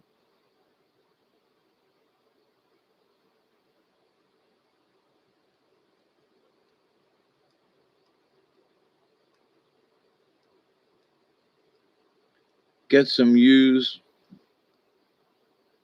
fryer oil. Oh, not for washing, Isby. Not for washing up. No, that don't work. That just makes you messy. But no, I mean for cleaning stuff around the shop or lawnmower parts or stuff. Sometimes, uh, And let me tell you, we're on the subject for a fist bump. There you go. Here's a fist bump. Bump, boom. And I don't sell this product, but let me tell you, if you have never tried PB Blaster, the penetrant oil, they've got a PB Blaster that is similar to WD-40. It's okay, but that ain't what I'm talking about. It's the original PB Blaster that will unstick anything. And I mean, I've worked on farms and old cars and trucks and stuff, and I'm here to tell you, you put that stuff on, let it sit, and oh, and by the way, if anybody says, I want to get this nut and bolt loose, let me go get the torch, tell them no. Okay. Never heat up a nut and a bolt, because both will expand and you'll never get it off. Okay. If anything, use dry ice or CO2 from an extinguisher, or get some pack ice from the fridge and chill it. But never ever somebody says, well, I'm gonna get the torch and heat it up, we'll get it off. No, you ain't. It's gonna swell on itself. It's thermodynamics 101. Anyway, but PB Blaster, okay, for penetrant, for also light lubrication, it is good for everything. If you don't use it, please try. If you're using WD-40, WD-40 is a water-based lubricant. Those of us who have worked with machine oils and stuff used to spray our tools down at night with WD-40, and we'd come back over the weekend on a Monday and our tools would be rusty. Now I'm talking about micrometers and vernier calipers and digital calipers and stuff, and different types of tools and stuff. We'd come back in, and then we got in touch with the manufacturer with it. Well, it's a water-based lubricant. We don't recommend that you spray it on your delicate instruments. Don't use it at all. If you're trying to get something unstuck, you're going to pour water in a thing. No, so people who like WD-40 is the bomb. It is a bomb, a thumbs down bomb for what you think it's going to do. For the money, get yourself some PB Blaster and have it on hand. I'm telling you, it's like kerosene and diesel, but something else mixed, and you let it sit on something like an old. If a nut's rusted and you can't get it off, tap on it. Tap on the nut, around it if you can. Put that blaster on it and give it a little tight, move it both ways. Some of the people that swear you'd never get it out. WD-40, do not use it. I mean, there may be, I've got a can somewhere, but I can't remember the last time I used WD-40. Some people swear by spraying it on your fish lures. Okay, to me, that's about all it's good for. It sure ain't good for working around the shop. And for God's sakes, if you have sensitive tools, don't spray it on them thinking it's going to protect them. Please, Jesus, don't do it. But anyway, I love cry sound, but none off their hurt. What? Johan, how you doing? Amanda? Julianne, hi, how are you? Spray the works toilet bowl cleaner on rusty stuff, comes clean. Hi, Julianne. Listen, about the toilet bowl. We're talking about odd things at the moment. I have used white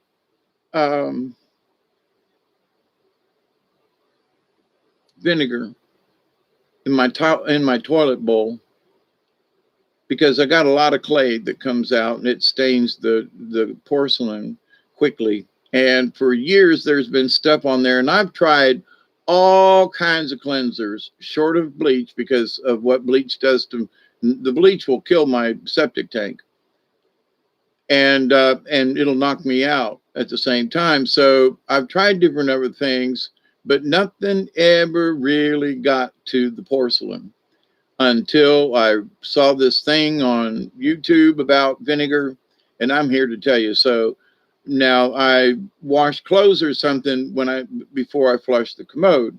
So I flush it down. There's a little bit of water. It's a little soapy water, but I've been putting in about a cup of vinegar in the toilet bowl after I flush it, right? That little gurgle that comes back. And I'm here to tell you, it's been keeping my issues down. Just white vinegar. It's like $1 something a gallon or whatever. And I'm like, dude, man, for all the other things that I have tried to clean my toilets and things and stuff, it's white vinegar. Okay. Just it's, when I learned about it about a year or so ago about it being a disinfectant, I keep vinegar around because if I ever get ant bit or bug bit or something like that, I immediately come in the house and get vinegar, and it will take the sting. It will help with the poison. It is my go-to for 35 years. I've been using vinegar. Okay. Always keep it on hand. I always have some in the truck, for whatever. I mean, you get a scratch on your leg and you whatever, put some vinegar on it. It'll keep it from swelling up too bad. It's amazing how simple vinegar it has so many uses. I mean, if you don't mind smelling a little like vinegar, you can use it as a bath wash. It's refreshing to the skin, but wow, they don't smell like vinegar. Well, you could smell like some kind of imported shit that really stinks and it's made from God knows what well, it smells good. Yeah, but is it good for you? Oh, well, never mind. I did the vinegar and soda thing. I don't use soda. It's no soda, just the vinegar. Just the vinegar. Uh, you too, Julianne. The toilet cleaner has an easier job than I say. You don't use. I just put vinegar in there. No soda. No foaming. Just the vinegar. That's all. Just the vinegar. It's it's apple cider vinegar or whatever the white vinegar is made out of. I just buy it from the store, whatever the going rate is. Yeah, it cleans windows and so forth. Yeah, it's very good with that. Back when I was doing a lot of windows and cleaning and things like that and detailing cars, yeah, vinegar in a spray bottle. Yeah, just try the vinegar and you got to let it sit.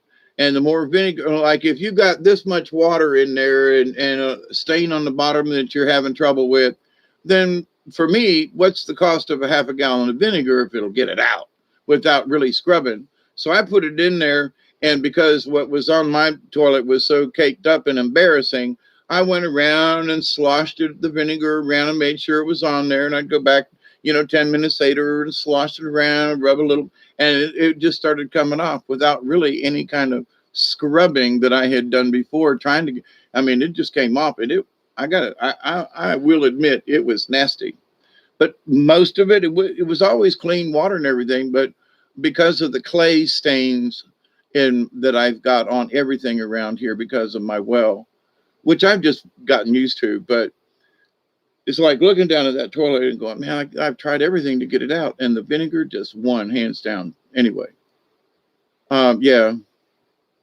pet smells and can clean your carpet. Yeah. But also with all this stuff too, with all this gel and all this stuff, um, um, for me, about the amount of water.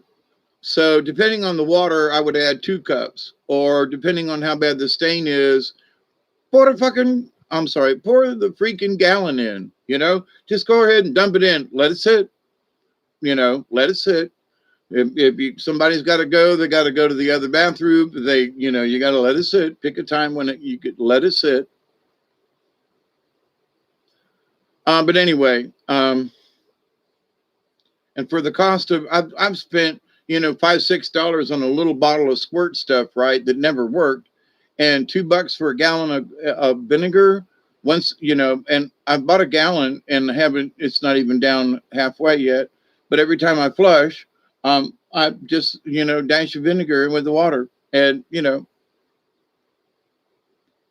until I fix the issues with the clay coming through the filters, it's easier just to put a cup of vinegar in with the water. And, it's amazing what that simple thing is. Oh, going back to the vinegar, when everybody was using the gel stuff and everything, I knew about vinegar, and they said, but vinegar is just as good as any of these other gels and things. And I was like, well, you couldn't find the gels, you couldn't find the wipes. And so in my truck is a spray bottle of apple cider vinegar. And so before I go in a store, I spray my hands with the vinegar and shake it off. And so I don't carry any germs in with me. And when I get back out, spray, and my hands, and that's my gel, but it's natural. So I smell like a salad.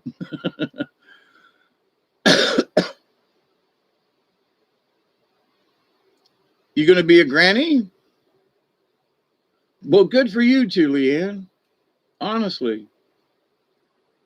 It's 1:14 now. For those of you, let me give this little tidbit out because I've had my issues now with. I've got lots of little holes and crannies in my house that go straight out to the outside. So, but I've noticed that the big roaches, the big palmetto bug kind of things are, starting to come in and crawl around. So, one of the things for people who like, well, I don't know what to do. Listen, for those of you who may not know, borax. 20 mule team borax. Now, when I was a kid growing up in the days, they had 20 mules lined up in these big wagon trains of borax. You can still get it. It's about $4 a box, where, depending in and it is a booster. Well, this is what I found out, that I scrub my floors with a mixture of different, lavender or green soaps. Scrub it into my concrete floor, and I use the borax. Okay, let it sit, scrub, and then mop it up. And I can never get all of it up. And then I realized that I was being lazy.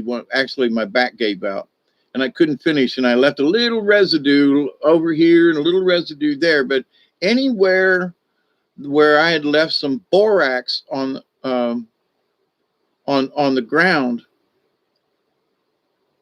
Borax 14. Wait a minute.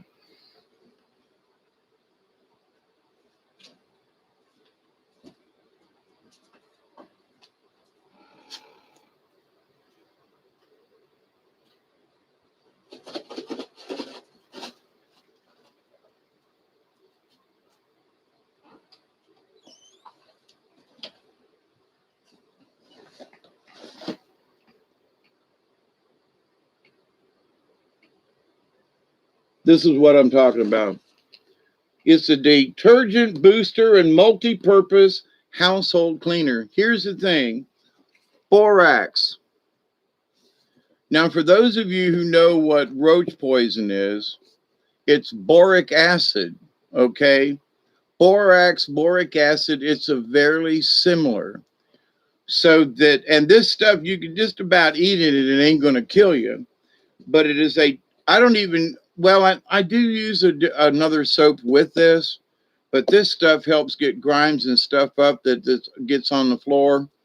And because me and the dog track a bunch of stuff in. But anyway, I just spread it on the floor and scrub this stuff in. But here's the thing, that it will kill the roaches. The roaches go across. I have now gotten to the point where I don't try to mop it up exactly.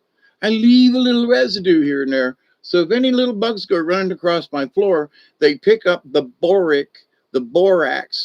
They lick their little paws and it kills them dead, just like the boric acid does that you buy for the roach kill.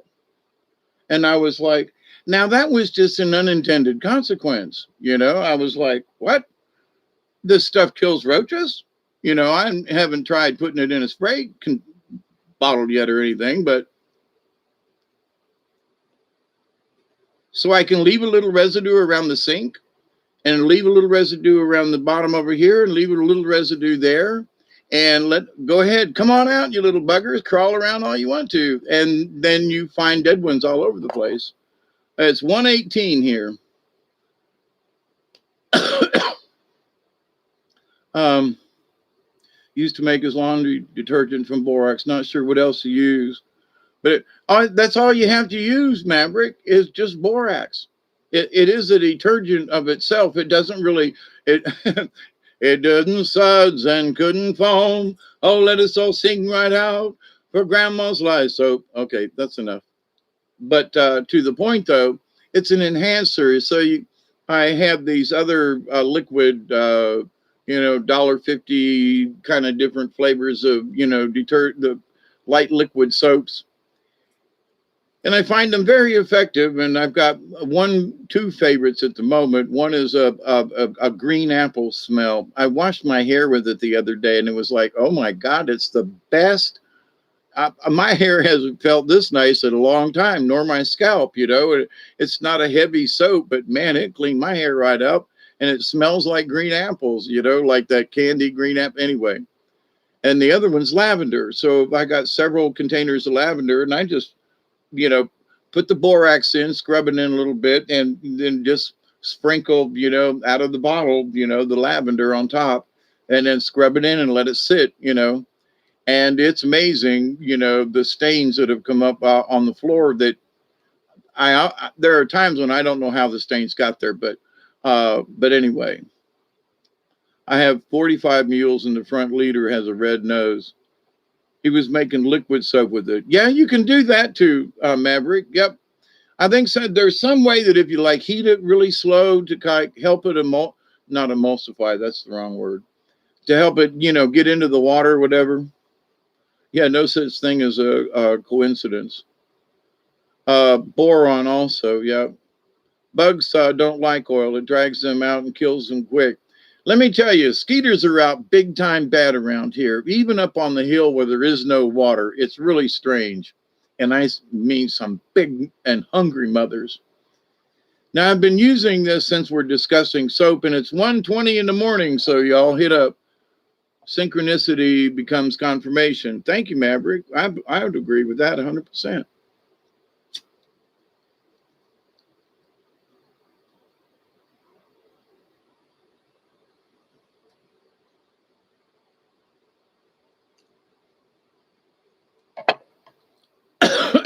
I have a spray bottle. Now, I have lots of spray bottles. I'm actually have too many, but when one goes down, I go find another one, that'll do the job. Now you've got spray, and then it's got, stream. A lot of times there's a choice. So you don't want the stream, you want the spray where it shoots out in a mist, right?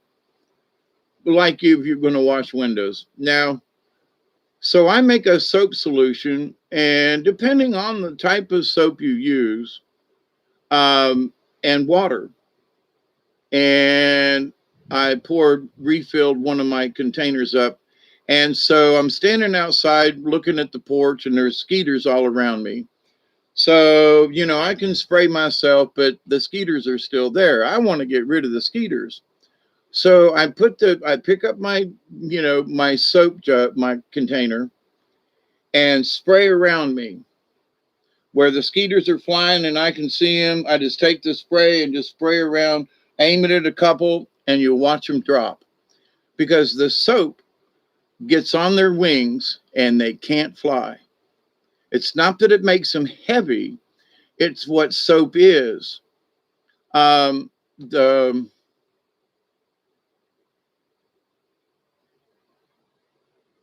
It releases the tension anyway. So you can use too much soap and it'll come out as as a fuzz. But if you spray around you'll see them fly, and they'll sit on the ground and do this number here. So I usually just step on them, put them out their misery. But when Duggar and I came in, as it was getting uh, uh, the soap gets in between the little things on their wings, and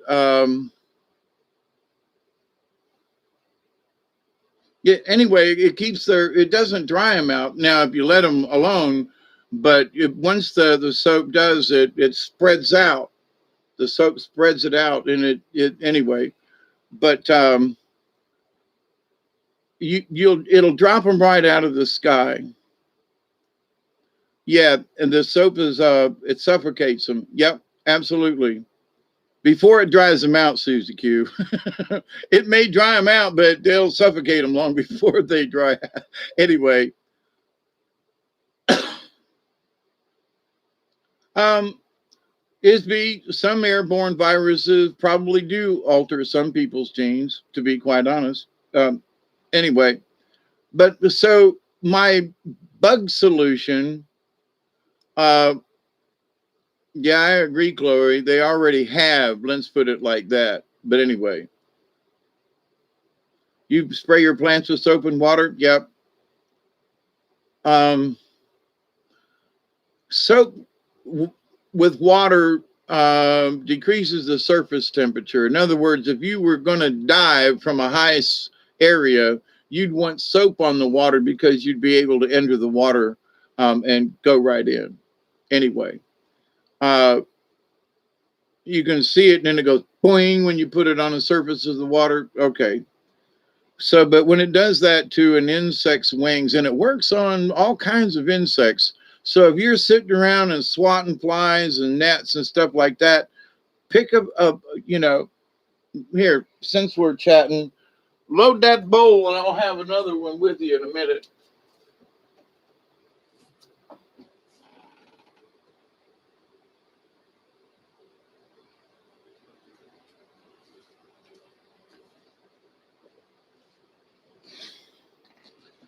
Now, I ain't selling this stuff, but it's cheap at the dollar store.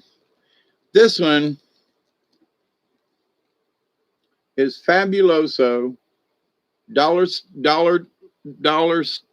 general stuff. It's 56 fluid ounces, over a liter and a half. So, 2 quarts ish. And this is the passion of fruits. It's got a really nice smell. This one here is the other one that I like. Is a Dollar General multi-purpose cleaner. Yeah, it's $1, $2, something. It's not very expensive. And this is lavender scent. And it really smells nice. And for just surface cleaning and stuff like that. But it's the least amount of what I have otherwise used as cleaners and things. And but as far as the bugs go, you can pour some of that directly in, like fill it up halfway with a spray container, but however big it is, put at least half of it in, and then the other half with water. Don't shake it up. I mean, if you do, you just do this kind of thing. You use the orange smelling stuff. Yeah, see, I got orange too, but the orange that I had last time, I used to use pine salt a lot, and I still have pine salt, probably 2 or 3 bottles somewhere stashed around. But in having been in prison and having worked in cities and places and toilets and stuff, I just the pine salt smell is not fresh to me anymore. It smells like pine salt.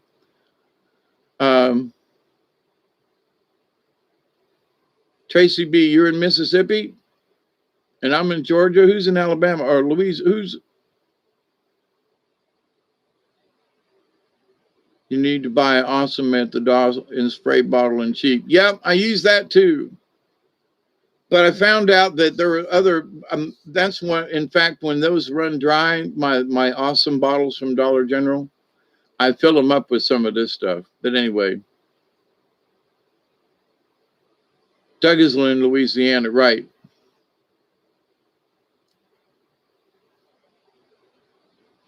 I couldn't see who Tracy B was talking to. Anyway, I caught up late.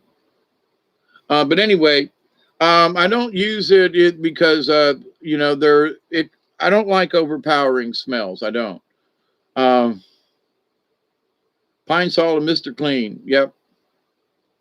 But you know, the pine oil thing that they sell, the cheap stuff, I've used it. You know, it was one of my first things. You know, if you for a chemical toilet, and I used to have you know, being on the carnival, we had different trailers, and I had my own trailer here for a while. And anyway, and so when you didn't have the stuff that was real expensive at the RV store, you used Pine Sol and water in with the poo tank, you know. So whatever the odor was, so you know, the trailer or the house always smelled like pine sol. And in my older years, I found these other things that will do these other things that don't have that. Oh my God, I've lived with pine sol all my freaking life, you know.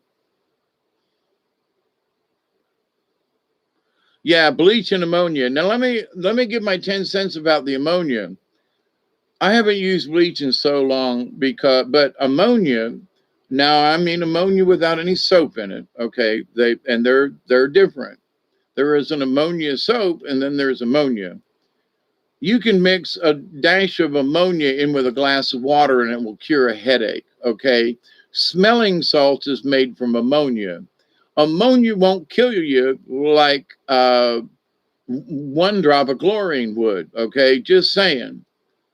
Um, Mustard makes mustard gas. Yeah. Bleaching ammonia, it will kill you dead. Right. But ammonia in and of itself is a smelling salt. When they break them things under your nose, that's what it is. It's ammonia. Okay. And so, but so here's the thing, and ammonia is a really good cleaner. Ammonia is if you don't have vinegar and you got bit by something, even if it was a snake, I, ammonia is the next other thing that will take the sting out of bites and scratches and stuff, you know. Oh, but it smells like ammonia. Oh, yeah, but it's at least it's natural, okay? Ammonia is a natural occurring thing in nature. I mean, you mix it with some water and you pour it on your plants, and it's a fertilizer. Okay. But anyway, so you know, I have bleach in my house, but 1 gallon as opposed to maybe honestly, there's probably 10 gallons of hiding in different places. Okay, maybe only 5. Uh, but there's quite a few more uh, jugs of ammonia around here. Because out in the shed, there's a bottle somewhere out there. Because if I got stung while I was down there by a wasp or something, oh, I wouldn't have to run to the house. Anyway, hey, Pearly Jones,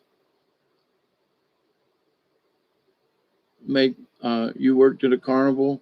Yeah, I grew up on a carnival, Chloe. Uh, that's why they tell you to pee on yourself. Yeah, if nothing else fails, that's absolutely. Uh, Peroxide. I've used peroxides, but those are for cleaning wounds. But I mean, if I'm stuck, got bit, something, then right out of the thing, it's either vinegar, the white or the other. It doesn't seem to matter mostly. Rocco plane, yeah, I worked on the Rocco plane a lot, Isby. Yep, and the Merry Mixer or the Scrambler.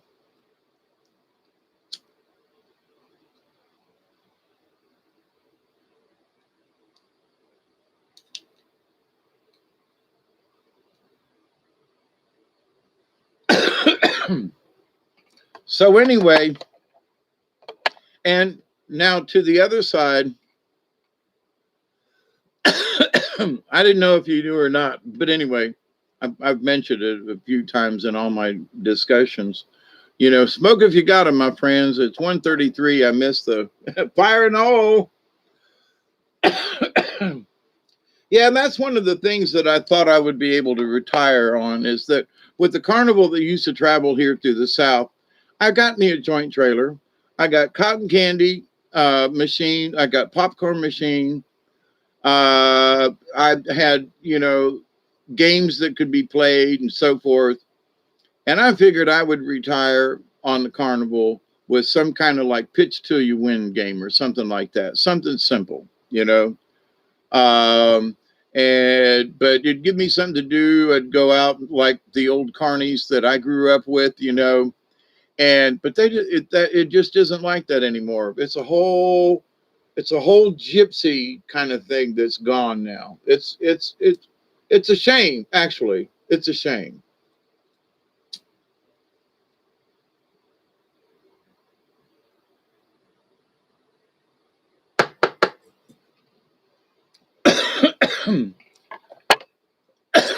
There were people who saved up their money to buy an old ride or to put enough money down and have somebody finance it for them to buy a little kiddie ride or something. And they'd go to Walmart's or, some store, and they'd set up out there, and they made their living that way. It was a really small show. It wasn't a full blown carnival. It was just a couple of rides, and it was a family operated, and some friends got together because that was the only way you could freaking make it. But those kinds of things that just aren't out there anymore, and it's sad because a tradition has been lost. There are still shows out there and things. um,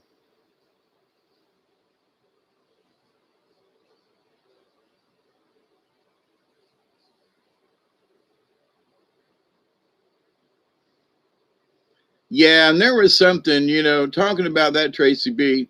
My pops that I've talked about, my uncle that adopted me, my pops, he ran the cookhouse, he ran the grill. And I would come in on the weekends and help them out depending on how far away they were. If they were within a couple hours drive, if that, like from here, it's a couple hours to go to like Douglas or Fitzgerald or up there from here, or go down to like Havana or Bluntstown down in Florida, a couple hours drive. Drive over to, there were some places that up north of Dothan, Andalusia, Op, Samson, Alabama, where I smoked some cigars and some of my first Swisser sweets when I was 13 years old. Anyway, so and I figured, that was all close to home. So if I could, be on the lot and make a few bucks, and, right now, me and the dog sit around the house a lot. But I mean, I got property. It's not like I'm stuck in an apartment or something. And I got plenty to do, trust me. But I thought years ago, that's what I would be doing in my older life. I would be a carny, during the summer times.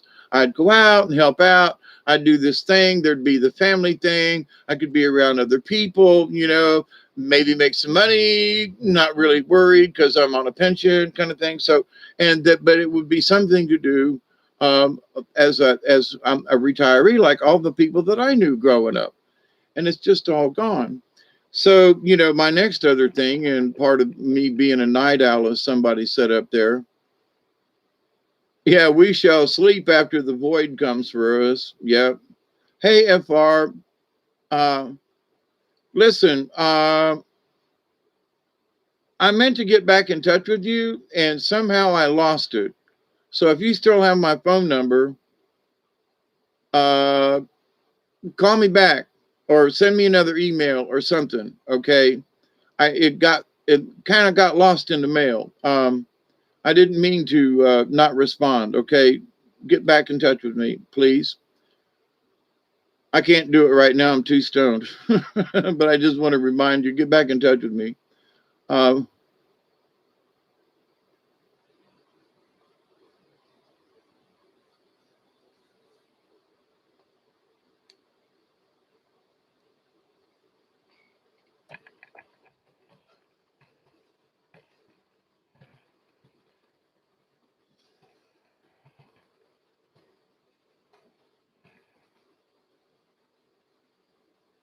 can you see that in the chat? DWNull52. It's all lowercase at Gmail. And so, anyway, I got it through Facebook. See, I haven't been on Facebook since I put that last post up. And anyway.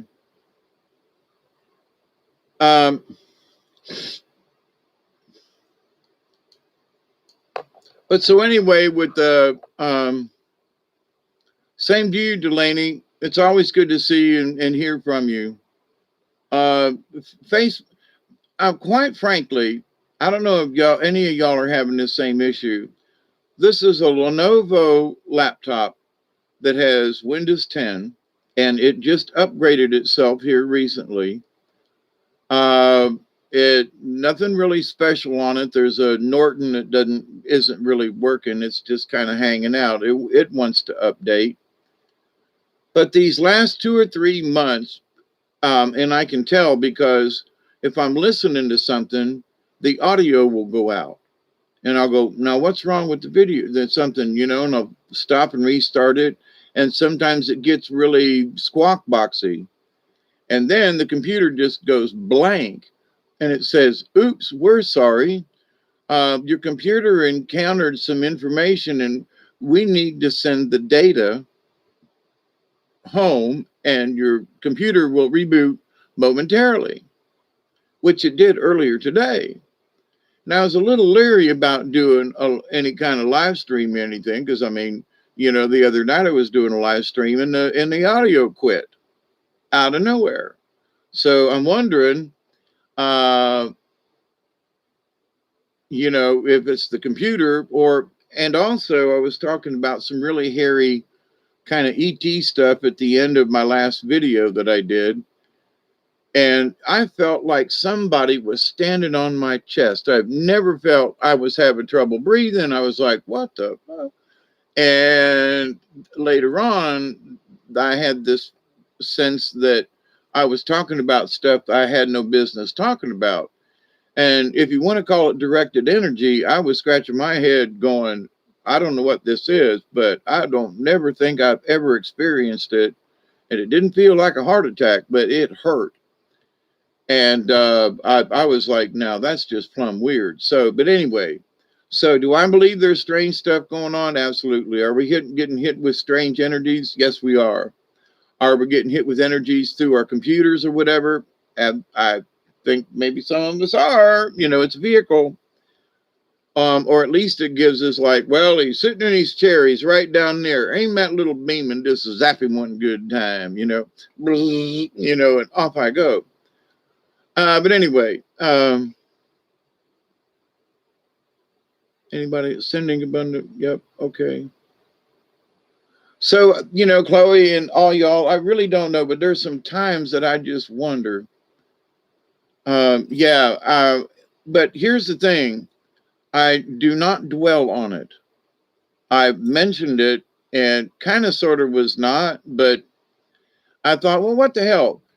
Strange vibes the other day. But at the end of that video the other night, if anybody will just go to the end of it, you'll see me change. And I was like, I got to go right now. And it was really weird.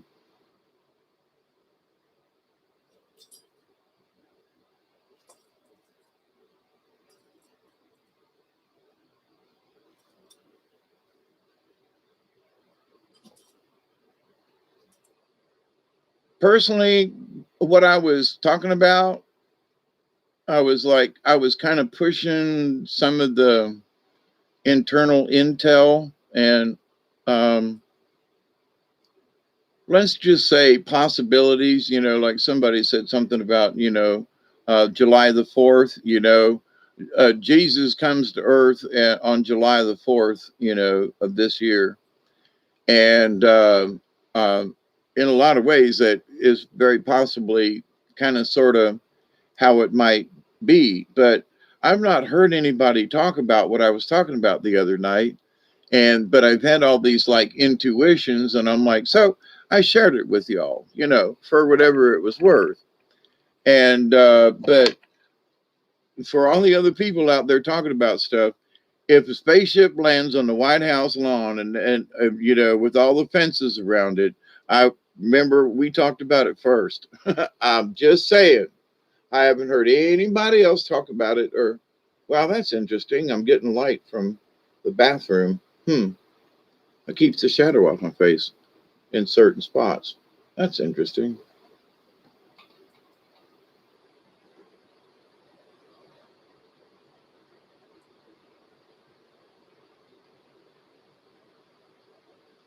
Yeah.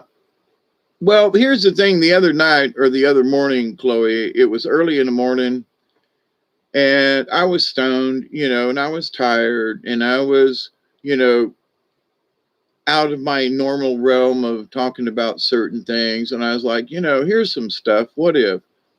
And I can't remember what I talked about. I'd have to go back and look. I just, know I was discussing what ifs. And since that time, by the way, one of the biggest messages that has come out about the ET is that, and it seems like sort of across the board, is that of all the lessons and of all the things, whether it be the galactic or whoever, is that we have to learn to get along. That's just all there is to it. And whether it's a good ET or bad ET, now, if it's a bad ET and they're shooting everybody, we're going to have to learn how to get along. But as my dear friend, Miss Emma says, when we're in school and they make us do these things, if we can get away, if we find a way to get around it or get away with it, we do. So this thing about mask and COVID and all this stuff with the kids in school, they're learning how to be sneaky. Isn't that interesting? But anyway, so we go, yeah, okay, come on down. And, they're trying to kill us for real. Or we're going to know with a heartfelt something that those are the bad guys and those are the good guys. And somehow I think we're going to believe the good guys because I already believe that there are good guys out there. So, but what do you guys look like? What's your proposition? Tell me the back history and help me fill in some of these gaps and show me your truth. And then to the other side, who are probably, I say this, some of these guys are going to go, no, that Old Testament, you need to, and, remember that, that Jehovah and all that, and actually, them guys are not the guys that we really want to be paying attention to. We do not want the gods of the Old Testament. No, no, no, no, no, no, no, no. Anybody that refers to the Old Testament who comes down and goes, we're the, nah, no, mm-mm. Especially the God smiting kind of stuff, then the horrors and the terrors and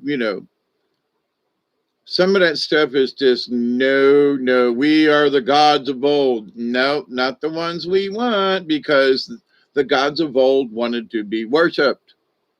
And the true Jesus did not want to be worshiped. Okay, period.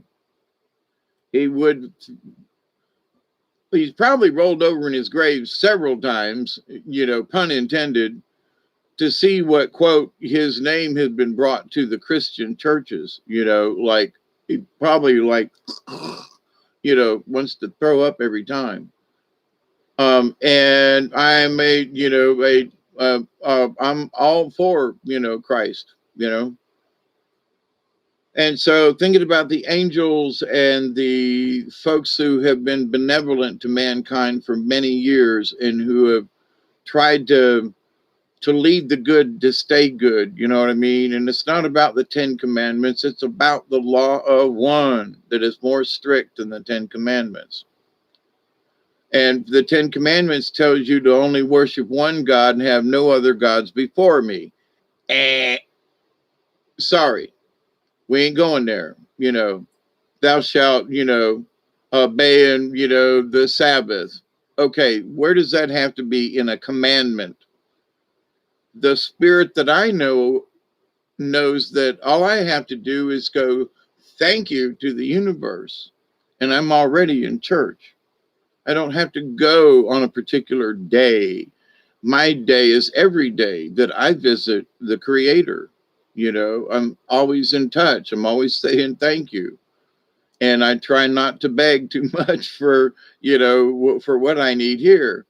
And for every day that I just, even though sometimes I don't have a whole lot, that's not, I, I have given up trying to compare good versus bad. And I've had some really bad days. Listen, me and the dogs and the cats have enough to eat. I've got plenty, you know, I've got electricity, I've got water, I've got gas in the truck, I've got backup food, listen, I can camp on less. So why should I be unhappy? You know? But in times past, I felt like I needed more, whatever that more was. Now, I would love to be able to drill my well. Oh, and by the way, Barry, if you come down here, if you want to help me do something, the heck with my front porch. I need help drilling my well, you know? I really do. And it'd be fun too. But anyway, you know, if you and your son was to come down here, we would not be doing concrete. We'd be drilling my well. I need help with that. I can do the floor by myself, but I cannot drill this well by myself. I need another set of hands for sure. But anyway, uh, one was spirit, always talking to my angels. Yep.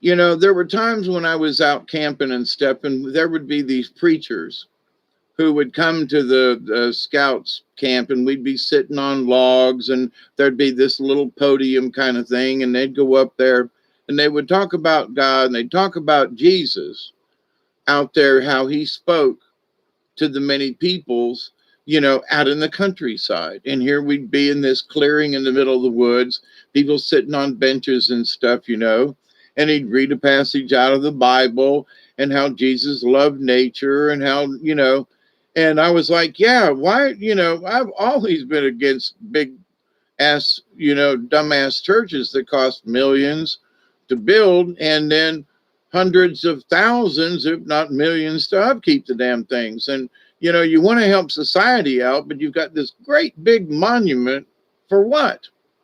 You know, and they're putting money into air conditioning systems, paint jobs, new lighting in the main hall.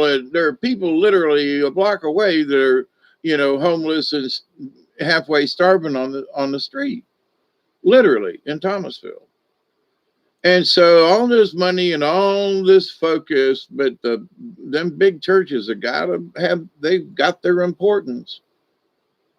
So I've been shaking my fist at them for a long time, and about what they preach and godliness, and you know, your heart should stay close to Jesus, and you come and tithe 10% of what you make and bring it to Jesus, you know, when it's going to the church and the thingy and the whatever. I'm just saying, you know. And I'm not one of those, but if somebody needs $100 and I can spare it, they got it.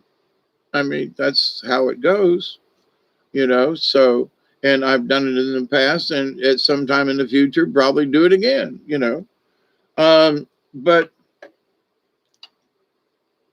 this idea, though, that the churches are what Jesus is I have been against that all my life, mostly now. Ever since Sister Helene told me that Jesus studied Buddhism, you know, I was like, what? That kind of changed my mind. And that was in 1970. So for many of you, some of you new here, I've had this journey since 1970. After having talked with, you know, many, after graduating Tampa Catholic and growing up. And I was an altar boy, and I played Sons of God, hear his holy word, gather round the table of the Lord.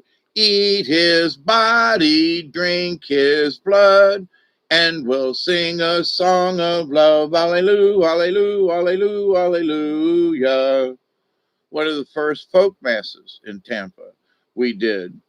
All of us with guitars sitting on the stage singing this Sons of God, hear his holy word, gather round the table of the Lord.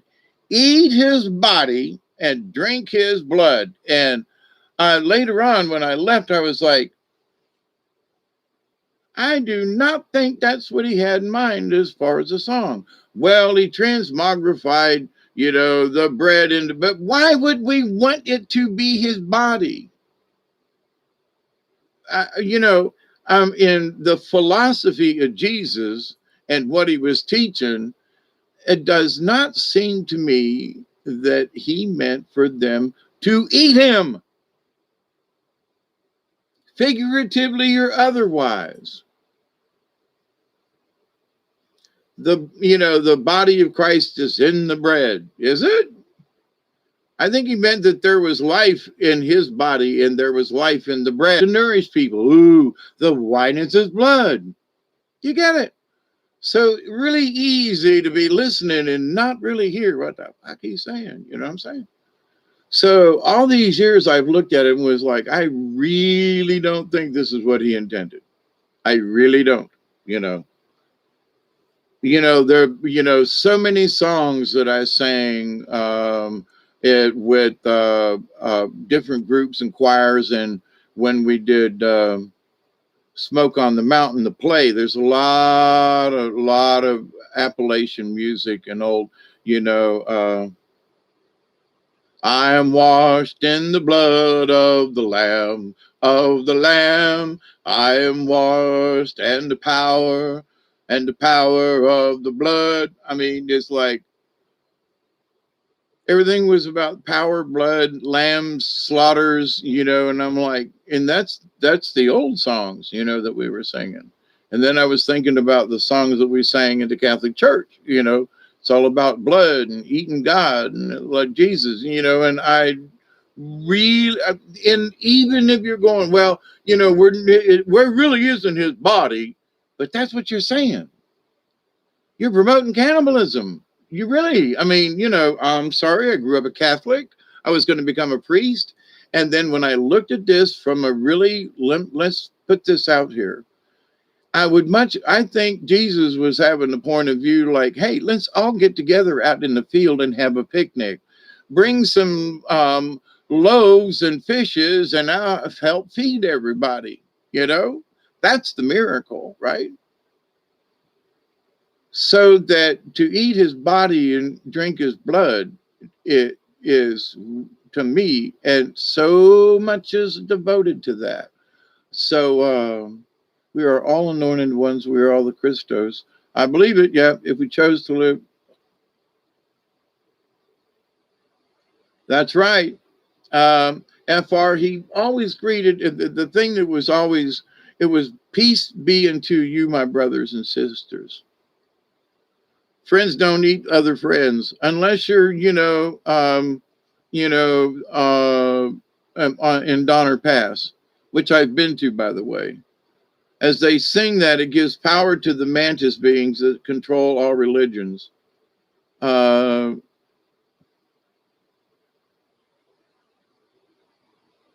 Thank you, Maverick. And of all the things that I have asked for, in fact, my last vision with the three ladies in my house was Mother Mary and Sister Lean and then Sister Teresa, I think was her name. It was the last, the older sister of the Fatima, and I keep saying Teresa, but it was the nun it was the girl that became a nun. She was the third one in the vision here. And it was that this is the reason that I didn't become a priest.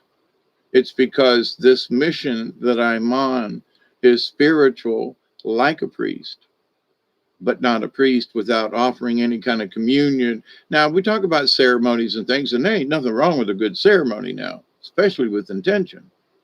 But is it necessary? Do we have to? And the answer is no. And if we keep our hearts and in our being in the right spot. So have I become a priest? Sort of. And that's why I will always be a shaman in training, because I continuously look in different places. Yeah,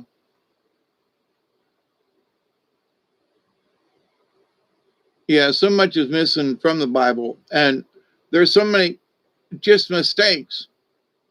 They wrote it the way they wanted it to sound. I'm sorry. And they wrote the book, not Jesus. Okay. I went to mass one time because my first wife, Catholic, she took part in the eating thing. And it was the first time.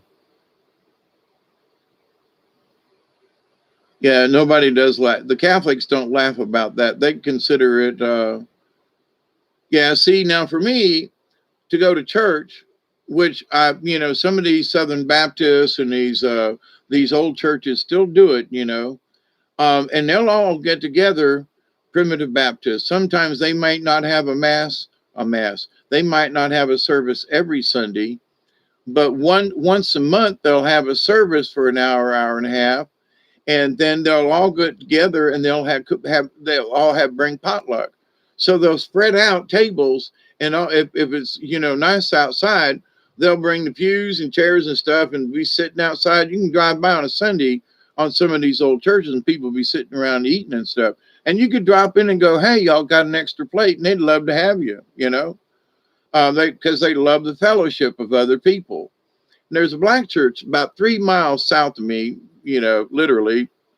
And that's one of those churches. And some local folks are like, well, they're black people in the community. Yeah, but they've had this old church that they've been working on for years, and they really want. So some local farmers donated some wood and stuff so they could help put a roof on. And I was like, nobody really asked them, but they knew some of the people who worked on the farms and plantations were the black folk that went to the church. So they were just talking about it. Yeah, we still can't get enough money up. We's all poor, but we trying. We're lacking a little bit. Somebody donate some money, and for some lumber or some shingles or something like that. Some of these folks are contractors and farmers. Some of these folks got stuff laying around. Like, here, just come get this. And they finished up the roofs and some of the interior is so they could have church inside, and it was a lot of the white folks around here that had nothing to do with the black church who gave to it. So, this idea, to me, that's what the Christian fellowship is about. Okay. It ain't about the big churches, but the farmers who had more and saw these people struggling to just have a church. And anybody's welcome. It ain't like a white person can't go or so. It ain't like that. It's that these brothers, sisters, cousins, friends, didn't fit in any of these other churches, and they wanted to have their own, a place to go and worship and pray and sing. And block building down the road, a couple miles. To this day, at least as far as I know. But anyway, it was a couple of years ago, but I don't go by there much anymore, but the building's still there is my point. But anyway, so that's the way it used to be. And it was that way until the COVID thing and things got tossed up in the air. Catholic religion is more like a cult. Yep.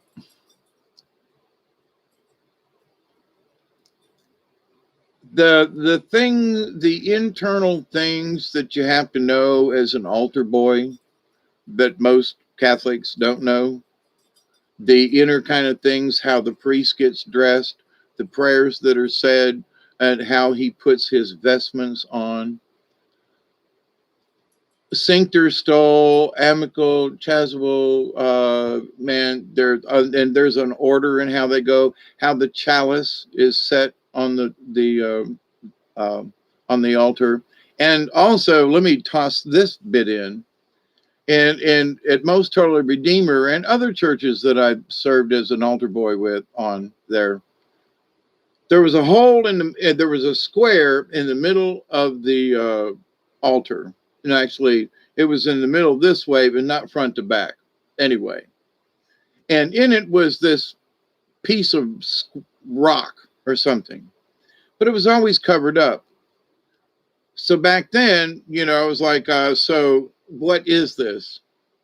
It's a relic.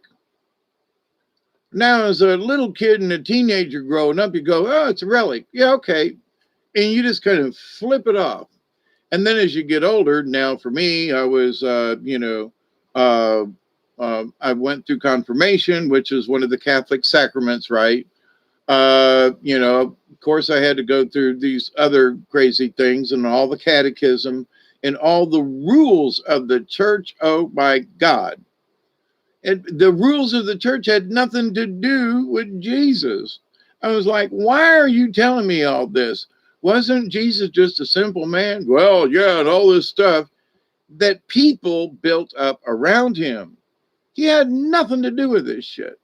But you want me to learn all the and see, but I was into it because I knew at an early age because of my visions of Mother Mary and through uh uh anyway, I won't go into it, but many times in many prayers, and it was always that I was going to be doing something later on in life. I didn't know it was going to be this late or later, but to the point though, here I am doing this. And I'm humbled because after all these years of denying my true self and my true mission, as I was kind of sort of talking about the other night, I'm humbled by it. I talk about it, but I'm really not comfortable with it. Somebody was to say, do the sign of the cross and go, okay, Dave, you're now a priest. I'd go, nah, I'm sorry. I'd rather just be the guy, that has knowledge, not, I don't want to be christened, you know what I mean? But now to many of you, and I am honored and I say thank you because I am a shaman in training. I do believe that. But the shamanism part of this is not to be magical mystery. Now, would I love to be able to learn how to walk through a while? I'm working on it. But it's not high on my priority. But there are people who would want to find power in being a shaman. And the power of being a shaman is being a shaman. That's the power. And there are those folks who are looking in different corners or angles or things or stuff. But, mine is, I guess, are pulling cards. And it's too late and I'm too tired tonight to do any cards. But I promise soon I will do a card reading for folks, okay? I didn't know black people have fun at their churches. Oh my God, they have a ball. Man, I love singing them. And I mean this with more respect than people will get. I love them old black Negro spirituals. I mean, and the harmony and the singing and the clapping and the, oh, hell yeah. If there's going to be some churching going on, and I don't necessarily mean, a fiery sermon from the pulpit, but singing and jubileeing, and I don't mean necessarily speaking in tongues and on the floor. That ain't what I'm talking about. But we can all sing hallelujah, and rejoice in the Lord. Yeah, okay. That's clean enough without going into blood and guts and eating and stuff. Let's all sing praise and glory to the Lord. I don't have a problem with that. You know what I'm saying? And hallelujah, hallelujah. Let's all sing our praise to the Lord. Hallelujah, hallelujah, hallelujah.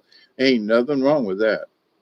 I mean, that's singing praise. And some would say, well, that's how we worship. But I understand what people mean by worship. They're all getting around to pray together, but you don't ever hardly hear me ever use that word because spiritualism is not about worshiping anything.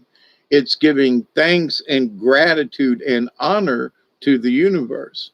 It isn't about worship. I wish there was another word, but it is simply about being thankful.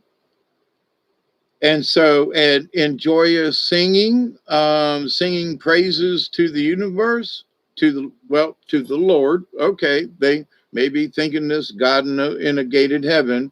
When I'm thinking the Lord, I'm thinking, the Almighty. I'm singing to the universe. So they're a little tweaking my prayer, but what is it a prayer? It's a prayer of joy and song. It's a frequency. It's clapping and being happy and sending that joy into the universe. I see nothing wrong with that, and have had lots of fun joining in. So, and if I knew of a church that would allow me to come in and and clap and sing with them, I'd go. Give me a hymn book and let me hear the tune. I'll come right in there with you, and I'll even sing in harmony if I can. So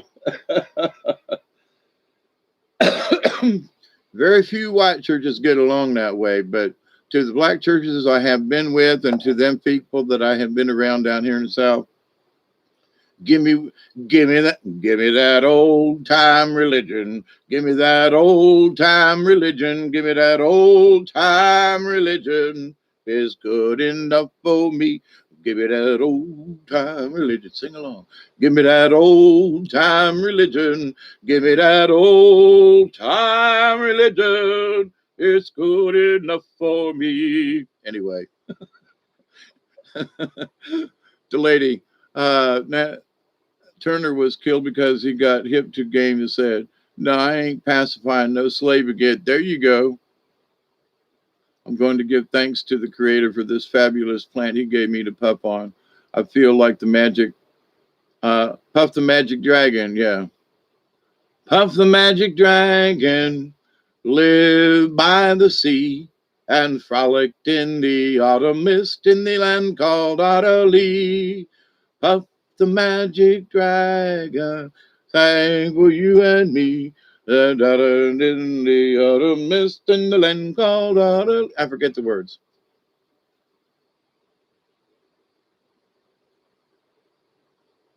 Now another song. I used to sing all them songs back in the day. One of the songs that I loved, and I can't remember who it was by or anything.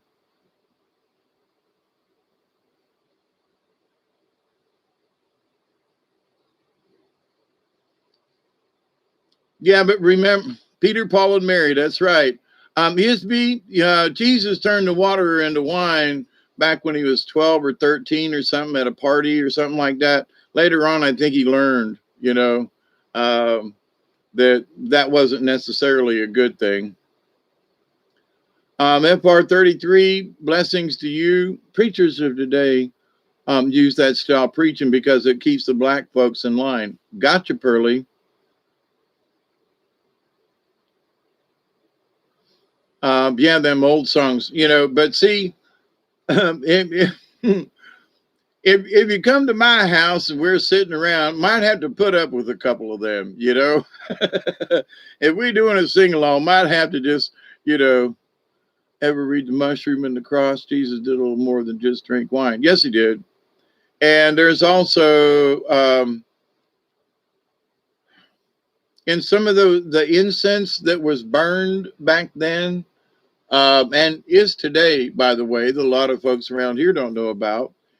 They're tie sticks. It's like an opium den kind of thing. So, they're sitting around this stick of quote incense in a room, and what it is that it's giving this fragrance and getting everybody high, But anyway, I know because there were some folks that I knew back in the very early 70s, almost 60s.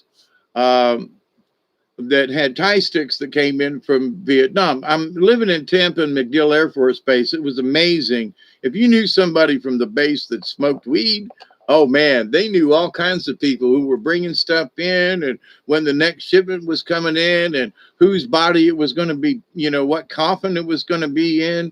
These guys had a system, let me tell you. And they was bringing in weed and tie sticks and stuff like that into Tampa. Oh my God, what we were getting back then, a lot of other people couldn't get. And I look back on the days and go, wow, man, we were lucky. Not that people were dying in Vietnam. That's not my point. But what they were bringing back and was ending up in Tampa. And it was like, And there's a Cuban mafia big time. I mean, one of the previous mayors in Tampa was like, up to here in the Cuban mafia and the mob and so forth. But anyway, and he was, I can't think of his name now, but his name was on every damn bench but if there was a bus stop, his name was on it. Anyway, so you sat you anyway. Never mind. But it was amazing some of the things we got if you knew the right people in Tampa. And at the time, I ran into a few of those people, and oh my God, what we were getting was like other people weren't supposed to get, and a lot of people didn't get. Down to fungus, yeah, that's what I meant. Camel dung. All them Negro spiritual songs had under. Um, no, I didn't know about that, Delaney. Some of them are just catchy, It's not that, but some of the other Christian spirituals written by the quote the masters, the white guys. Some of those are like, the melody is great and the tones, but the words suck. I mean, love to hum the tune, but don't like the words. It's like that song, Sons of God. Hear his holy word. I hate the words. I mean, about the eating and all that. And I've often, but it's a catchy little tune, and but that don't mean that I want to eat his body, eat his blood. No, somehow that part needs to be changed. But I really like the tune, and when it's harmonized and on the guitar and in an acoustic setting, it's nice. We were able to harmonize, and it was fun. But the magic spell of eating and all that kind of stuff, yeah, But no, I did not know about them spirituals. That's the magic. It's so catchy. Yeah. Well, if it has anything to do with intent, I know that spirits can steal your intent. That's one of the things that when people find out about what's under the Vatican and stuff, people are going to shit gold bricks. When I was talking about the altar and the relic, I got off topic. The relic was the bone of a saint. Okay. So not only was this chalice with wine turned into blood, this piece of bread turned into the body, but now there's a piece of a dead person poured into this piece of granite or whatever it was. That's where they sit the chalice when they do the magic. Now, people don't understand that. A priest can't just take a chalice and some wine and say mass. He's got to have his relic with him. So there'll be this little block of something that's covered with a cloth that he puts the chalice on. That's the relic. So you're carrying around the bone of somebody and you're performing this ritual, which it obviously is. It's the sacrament. I wanted to change the word around, right? This ritual sacrament that has sort of sacrifice in it. Anyway, but the idea that but in order for what the priest says to count, in other words, otherwise it's still going to be a piece of bread and it's still going to be wine if you don't use the relic under the chalice. That's where the magic happens. Now, it still tastes like wine to me, and it's still a piece of bread. But to this transmogrification deal, most people don't know that there's a bone or something of a dead person under that chalice when the priest says mass. And when I learned about that, I was like, well, what does relic mean? Well, it's a relic. It's a church relic. And then later on, having a chat with Sister Alina, she goes, well, it's usually like the bone of a dead a dead saint or something like that, what? Yeah, it's a relic. So all these Catholic churches with all these altars, I got dead people in them. And they will lock the sacrament up inside a special tabernacle, okay? If they bless so many hosts, and during a mass, and they don't all get used, then they just don't get, you just don't sit them out on the table. They go in a special tabernacle with, guess what? The relic, to keep them all safe and tidy so you can use these little things of bread in the future use. Somehow it keeps them magically attached to this relic. Now, how many Catholics really get what that means? When it gets explained to them that there are dead bones under the chalice every time, and that they haven't just been performing a church ritual. Jesus never said anything about carrying around dead people. Let's get that perfectly straight. There wasn't anybody dead under the table, no pieces of bone when Jesus at the Last Supper. But now they suppose that the only way for them to be able to say Mass is with a magical piece of bone set in stone. It needs to be explained to the Catholics. And they need to understand, but it's still of this, but do you understand what they're doing? Yeah, but I'm a Catholic and I'm a devout Catholic. I know, but do you get what they're doing? Well, yeah, they're changing the body of the bread and the blood, and you're eating flesh and blood. Pay attention, my dear friend Catholics. Yeah, but Catholics have been cannibals for 2,000 years. Get over it, stop doing it, and especially these wizards of magic that use remnants of saints, as they call them, and they can't perform their magic unless they have their little thing. What? Think about it. Yeah, but I'm a Catholic. Yeah, and okie dokie, And in the Catholic religion, if you ain't a Catholic, you ain't going. That's it. That's it. In the Nicene Creed, it says, and to the Holy Catholic Church, of forgiveness of sins and life everlasting, amen. But there's a part in there, and the Holy Catholic Church. So you must believe in the Holy Catholic Church, the communion of saints, the forgiveness of sins, and life everlasting, amen. That's the end of the Apostles' Creed.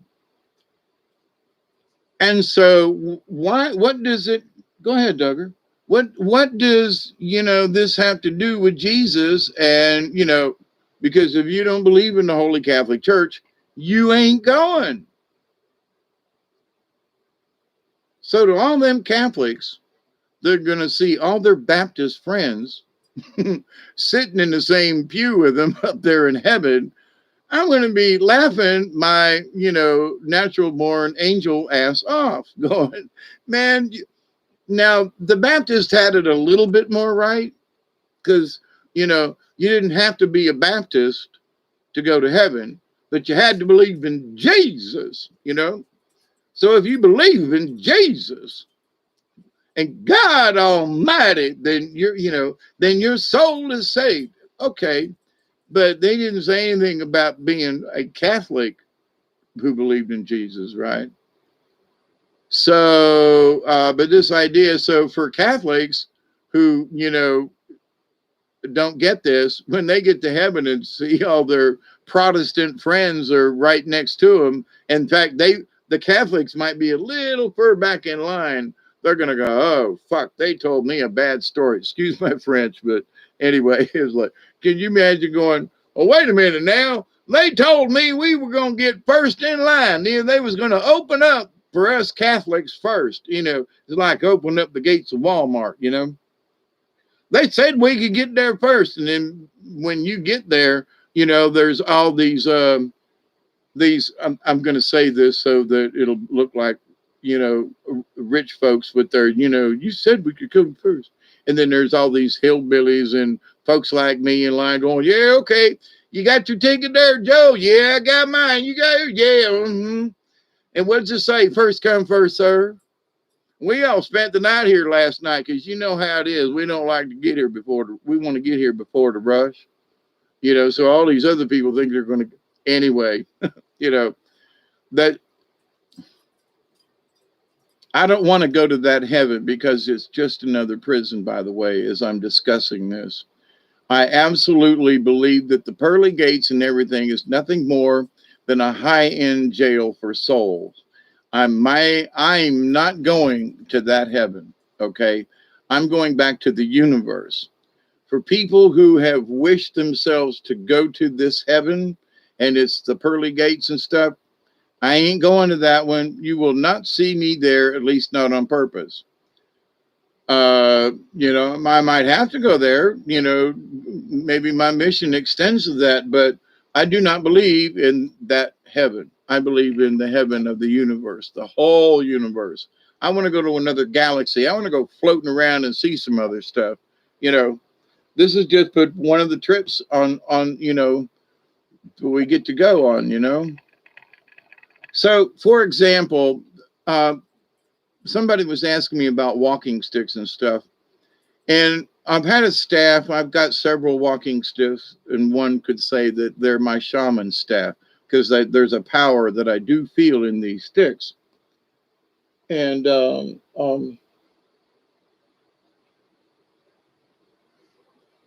I've got one right over here that's this really odd, gnarly kind of shape. I don't know if it'll show up with the.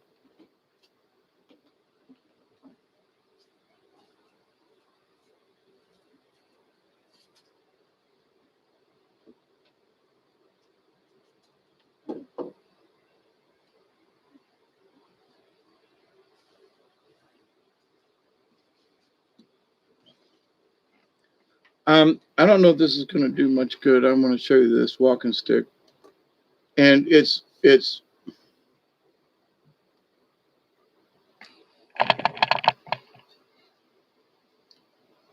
now see that knob on the end. I'm going to try to get it. See how knobbly and gnarly and everything it is. There's another big old knot right there. This right here is where a vine was twisted around it, and this knobby little end. So you can kind of see it lengthwise. It's not very straight at all. It's crooked and weird, okay? But even though it's crooked and weird, I can put straight downward pressure on it. And I use it just to walk around and to kick things. It's like it's a fun little walking stick. It's not quite a cane, but it is. Now, here's one. I'll show you the length.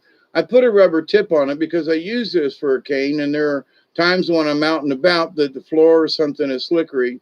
So it's not really straight. It's not this perfectly machined piece of wood. Now, as I come down to the handle, the handle is where I cut it off. There's still a bit of a hole right there, you can see. And this is the limb that was already bent. And I just smoothed it out. And it's the right height, it's the right everything. And it could be a little more, how I put my hand and how I put the pressure has a tendency to be a little hard right here at this spot to my hand. But for getting around and taking a cane, and this is a homemade cane. I found it. I sanded it down. It's still kind of a little rough in a way. It's not varnished or anything. It's just got oil. But in a lot of ways, and I got several others over there. Now, what I mean by this one is this is just a nub that was this is the short end. This was this grapevine had grown around this. So technically, I should be walking with it this way with this end up. But it just worked out that I needed the bigger end for my hand. And so I can't put a lot of pressure on it because it pushes in the middle of my hand.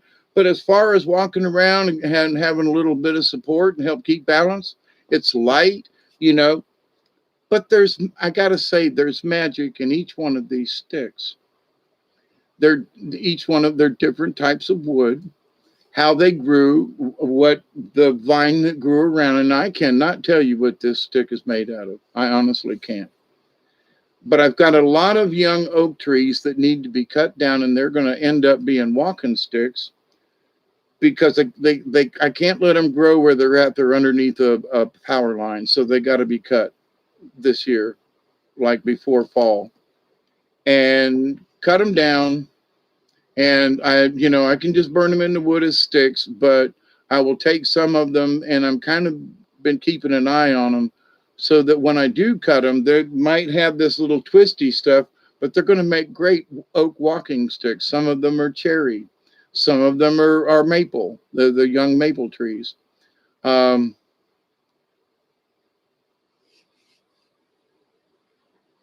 Not quite. It's not that big a hole, Maverick. My thumb doesn't really fit in it. But to the point, though,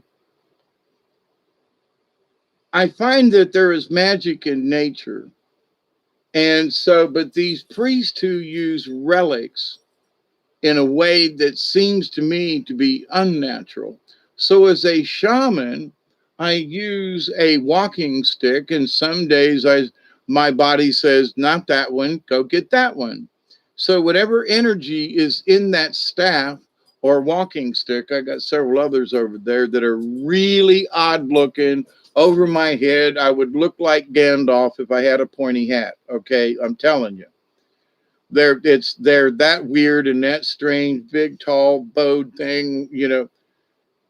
On some of these, though, for if you had a walking stick, and I've got one that I thought it was over there, it wasn't. But anyway, my point to that is, for every journey, spirit journey, or for whatever you do, you put a notch or you carve a little something on your staff.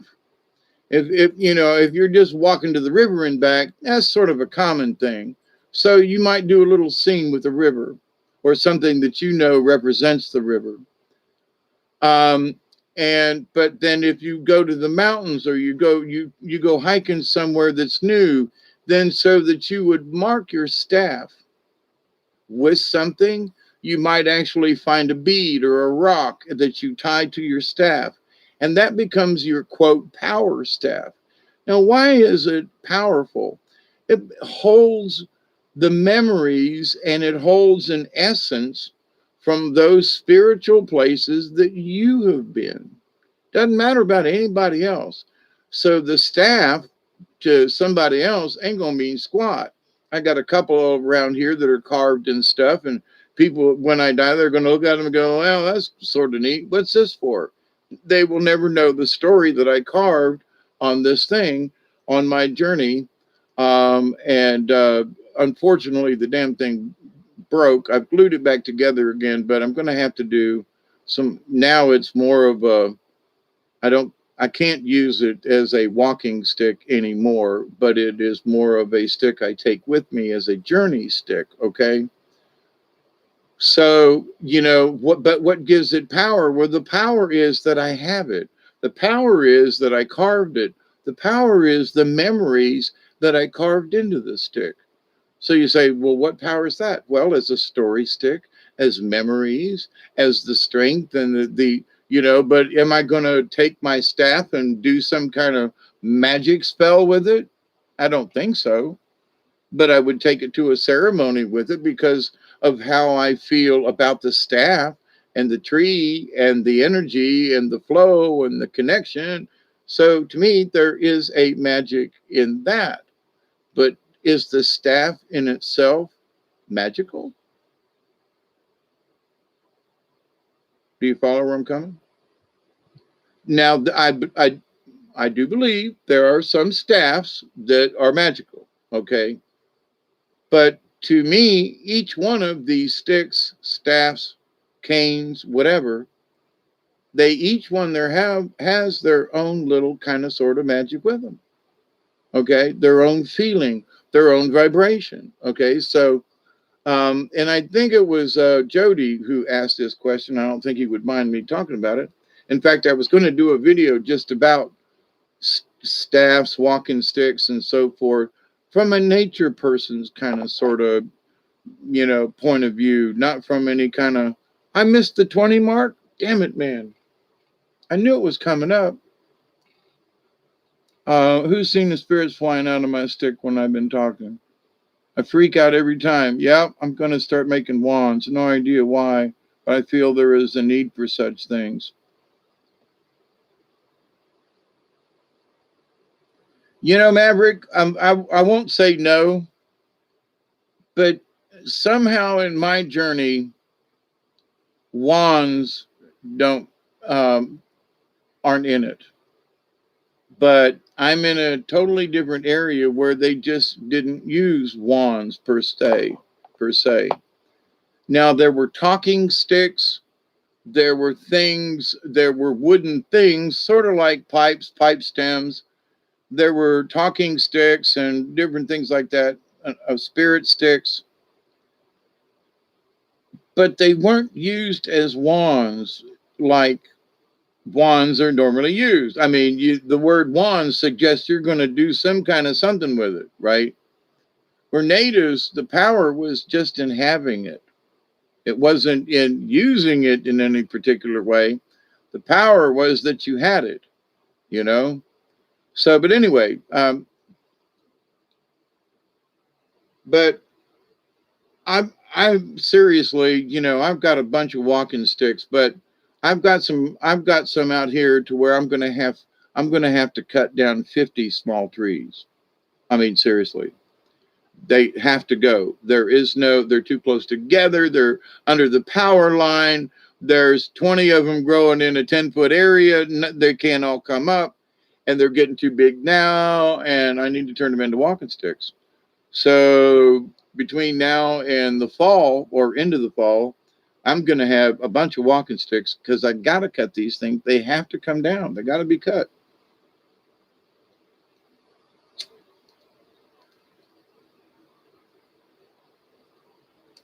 So with that said, my idea has also been that as a gift to folks, to have their own staff, if you will, to have their own, you know, something. And I always pray to the tree before I cut it.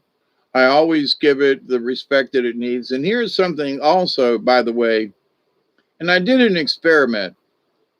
And this last year or so, I cut some trees. There was a certain person here and was turning these things into walking sticks. And I was trying to, you know, say, here, you take these sticks and you can sand on them, you can carve on them. You know, she never did anything with them. But to the point, I got to them too late. Now, the sticks that I wanted, I brought in the house. I stuck them in a corner, and they're just fine 2 years later. Where the ones that were left just outside all rotted. Okay.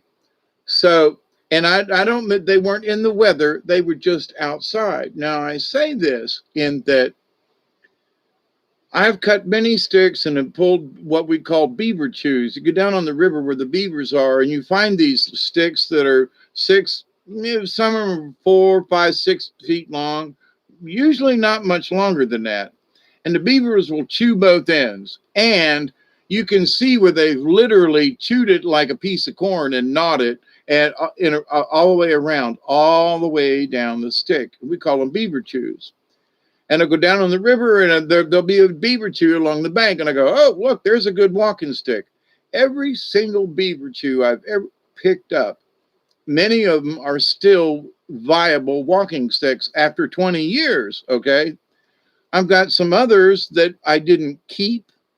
They're out in the corner in the shed somewhere. They deteriorated. Now, the reason I say that is the ones that I have given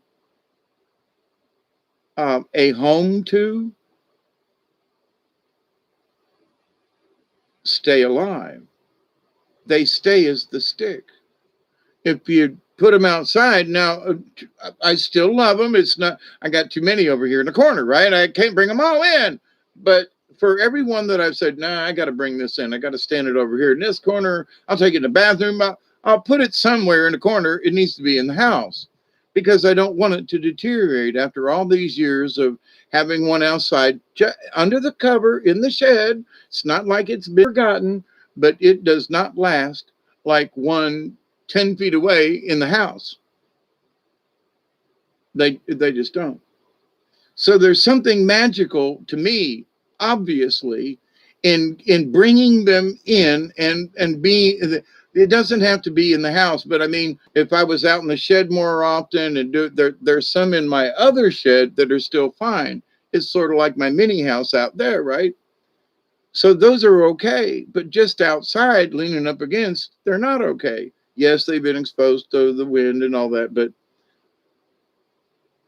the idea that though that they were forgotten, but bringing them in the house, they can sit in a corner for 3 years. They're not forgotten because they're in the house. They can be 6 months out in the shed and seem to be forgotten and not last, 6 months. What's the difference? Same trees, same area, same everything. Those don't, these do. It's the energy I give to them, the energy I bring them into my house, the energy they feel that I have told them, spoke to them, and said, you're going to be a walking stick. I don't know if I'll carve you, but you're coming in the house with me. You're coming in with the rest of the walking sticks, with the rest of the staffs and the thingies and the canes. You're coming in with us and become a part of this little conglomeration in that corner and one over here. And, but right outside the door, no, I still love them. I still use them. I still care for them. For whatever it is, it ain't the same. So, but I think it's more that I've taken now, if it's right outside the door, I'm probably using it. All right. So it's the use of the stick, it's not necessarily how frequent you do, but that you use it. It's the fact that you have given it honor to bring it into your home. And whatever it is about these sticks, it's still these staffs, these trees, because I spoke to them when I got them and cut them down and gave them honor and said, I hate to cut you down, but this is what you'll be. If you'll have it, this is what you'll be. So I've got some trees I got to cut, and I want to make them part of the family. But at that same point, I would like to share them. I can't keep all of these walking sticks and the staffs that I'm going to make. And some of them are going to be pretty cool because in nature, I have found vines that are winding around them. So some of them are going to, as the trees are growing, they're going to have that natural marking of a vine into the bark, like this one right here, that's got these beautiful vine. Let me get in the right light. Can you see where the vine wrapped around the bark of this thing? I mean, it's just so unique, I couldn't carve it. What nature does, now I have cleaned it up and there's still some bark on it. And I have threatened to, smooth it out a little better. And in a way I should, but there was just something about that bark right along in here just won't peel right off. If it would flake or whatever, it'd been already off. But I give it honor, and I've had this thing for years, and you can put a good amount of weight on it. And this little old cranky looking, not straight at all stick, you go, wait a minute. I mean, I can put my full weight on this thing and trust it. Same thing with this other one, even though the other one's bigger around. But to the point, though, there are some people who would look at it and go, but that's just a stick. To me, it's not. It's magical in that I'm not going to use it necessarily for a magic spell, but it's magical to me because it helps me walk. And it's strong. I can put my weight on it. I can depend upon it. Yeah, and I got a bunch of other ones. I got some really big, tall ones that are like 6.5 foot tall with great big roots on them and things. And I want to go back down the river because there's some cypress trees, a lot of cypress. Is that right? Cypress? Yeah, I think so.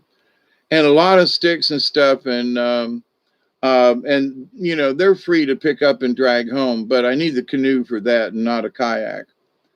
especially when Duggar's in it with me. But I've got a lot of trees that are already here, and a bunch of them up on the hill that are growing too close together. And there's some blueberry bushes that are right there. I found there's an oak tree and a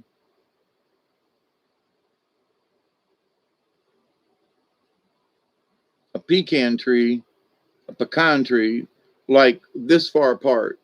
Now, which tree do I want? I got a bunch of oak trees. I don't have any pecan trees.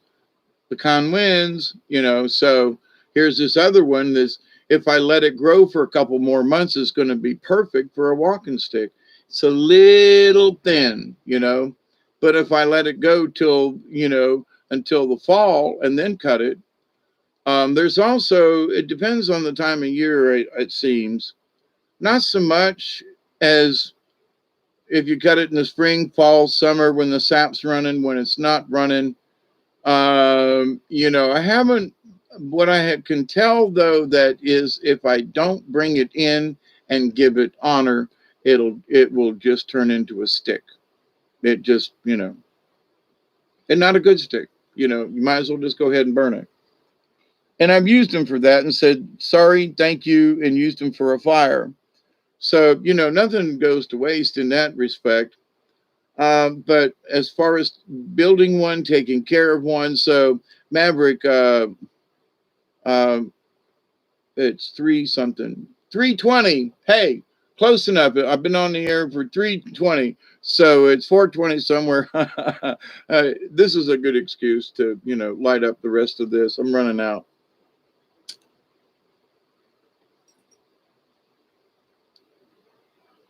But so anyway, I think the strength is in the wand.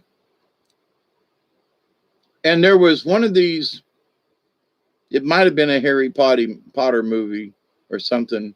Somebody needed a wand and they went to this wand shop or something. And he was like, no, you know, the wand will pick you.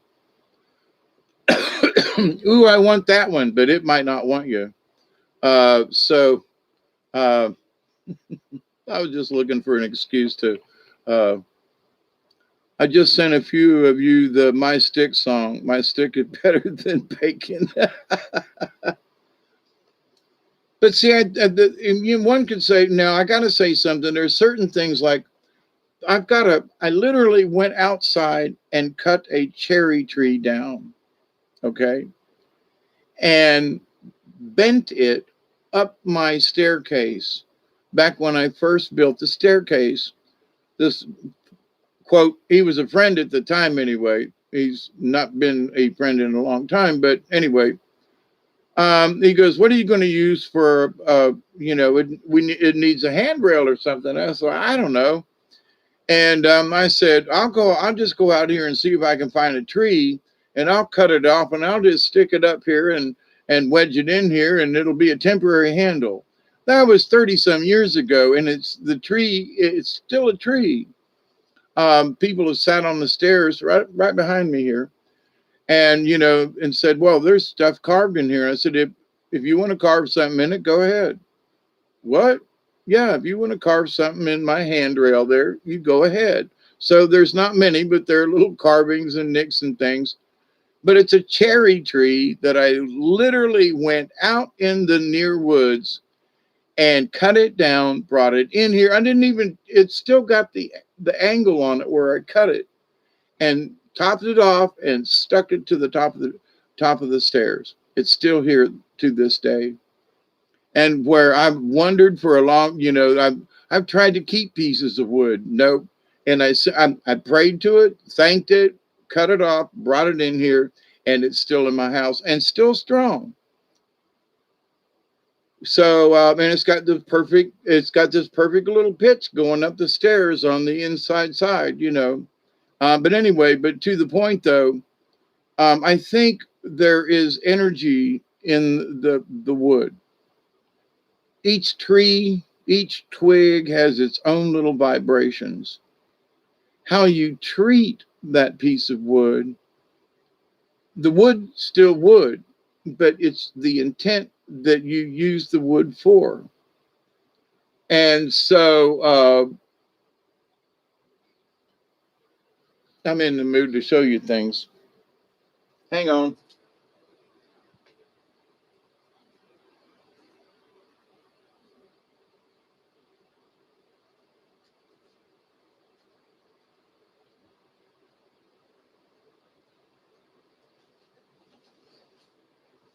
I may have showed this before, but this is a head that I carved out of cherry wood. This thing is solid, let me tell you. And it's from a tree that you couldn't put your arms around. Two people could put their arms around. A huge, gigantic. This is this. It. I've got a piece of redwood from a tree up in the giant land of the giants in California.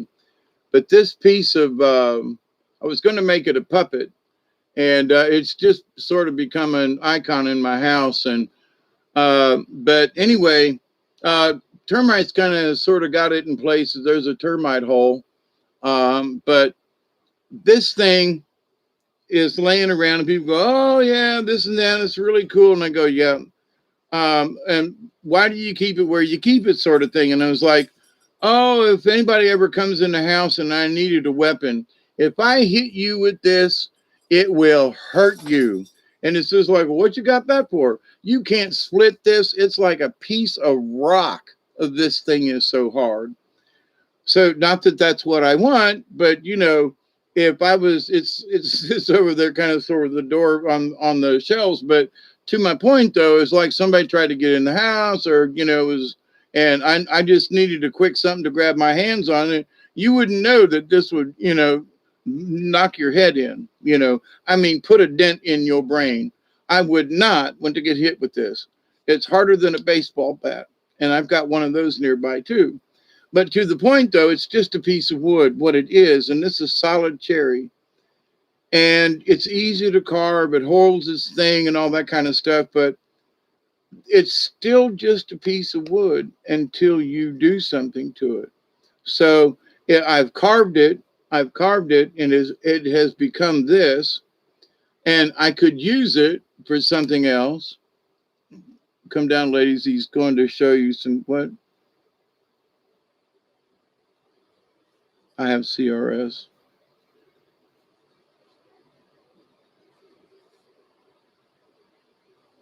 Hey, Maxine, how you doing? But anyway, so it's just a carving, but it could become a self-defense weapon. Or, if not that I would want to, but you could murder somebody with this thing if you hit them a couple of times in the head. This will hurt you. That's not my intention, but it could be. So it's a piece of wood otherwise.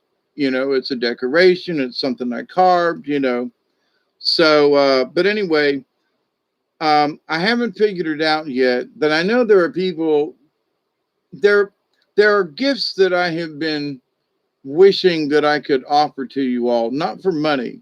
That it ain't about that. If you wanted one of these staffs or walking sticks or something, as I cut them and work them, and because you can't come to visit me. My whole intent with some of these things was to invite people here, and then when you come, you leave with your own walking stick. So, but if you can't get here, I'd still like to leave you with one. So I was thinking, for future here, I'm going to cut them. They're going to get cut, but I don't want them to just sit around and not be used. You know what I mean? Thank you, Chloe. You too. The next exhale, I shall send it your way. Yeah, the night owls gather here. Yeah. See, this is one of my other jobs that I aspired to, was to be on late night radio and have a late night radio talk, show.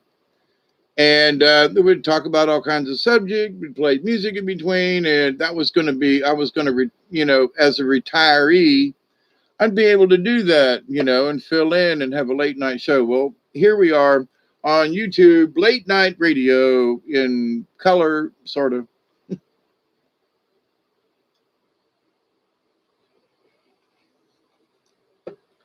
Show and tell. So the same thing goes with feathers or stuff. I've got some feathers that I had put up, but I hadn't given them the honor that they deserve. And to keep a feather, you should preen it yourself, as people have taught me. And I have been very remiss in some of my feathers. And I need to get back and take care of my feathers. Um, I, it's something that happens older in life at times. And sometimes when I'm missing for a couple of days, and I come back and go, what was that about? A whole set of new adventures presents itself when I get back from wherever it is I'm off to. But so, like, there's a couple of feathers right over here, and I just, they're sitting over there, but I haven't cleaned them and preened them and stuff the way they need to be done. And so, shame on me for that, But I'm like, yeah, but they're feathers and they're right there, and I love them, and but sometimes that ain't quite enough.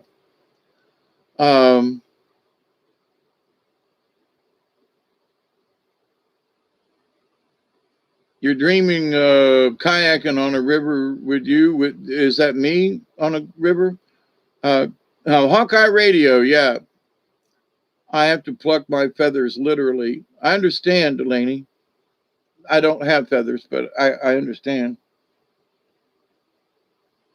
But to the point of things that we have and do and are, there are lots of people who have not really quite understood their full. Let me spit this out correctly. They haven't understood their full potential. Potential. Yeah, I'm dreaming of it too. Get your ass up here, down here, or something. But anyway, people keep making promises, and I ain't picking on you, Isby, or anybody else, but because I know the world gets in the way.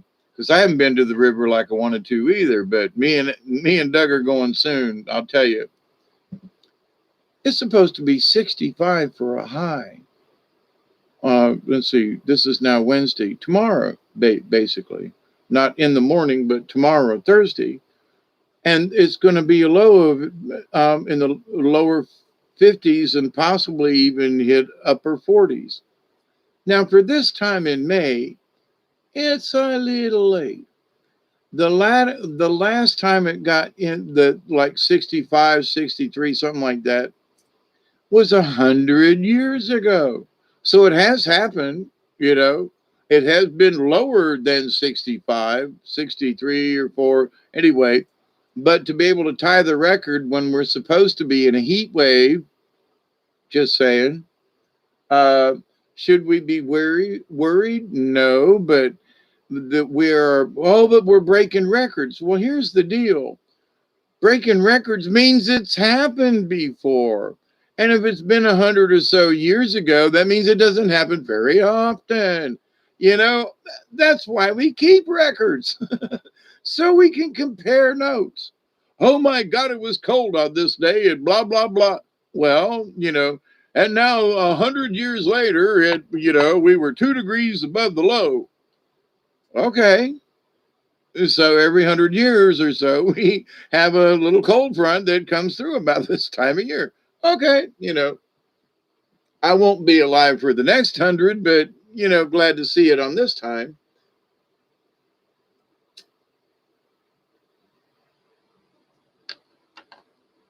Because for all the earth is wobbling, friends and neighbors. I turned off that light and my face got dark, didn't it? Yep, sure did. But anyway, it's too much light on me. Feels 37 here. It's 36 here tonight in Kentucky. I had to bring my tomatoes inside. Wow. 49 right now here in Kansas. See, I'm almost on the Florida line. So for something to, get that chilly this time of year down here for us is a little odd, but not extreme, you know. Ooh, it's going to be 65 for the high. So there's been sometimes in the summertime when it's been cloudy for, you know, a low has come in off the Gulf or something, and it's cloudy and misty and kind of rainy, and the high won't get but about 65, 70 degrees sometimes, and it'd be in the middle of the summertime.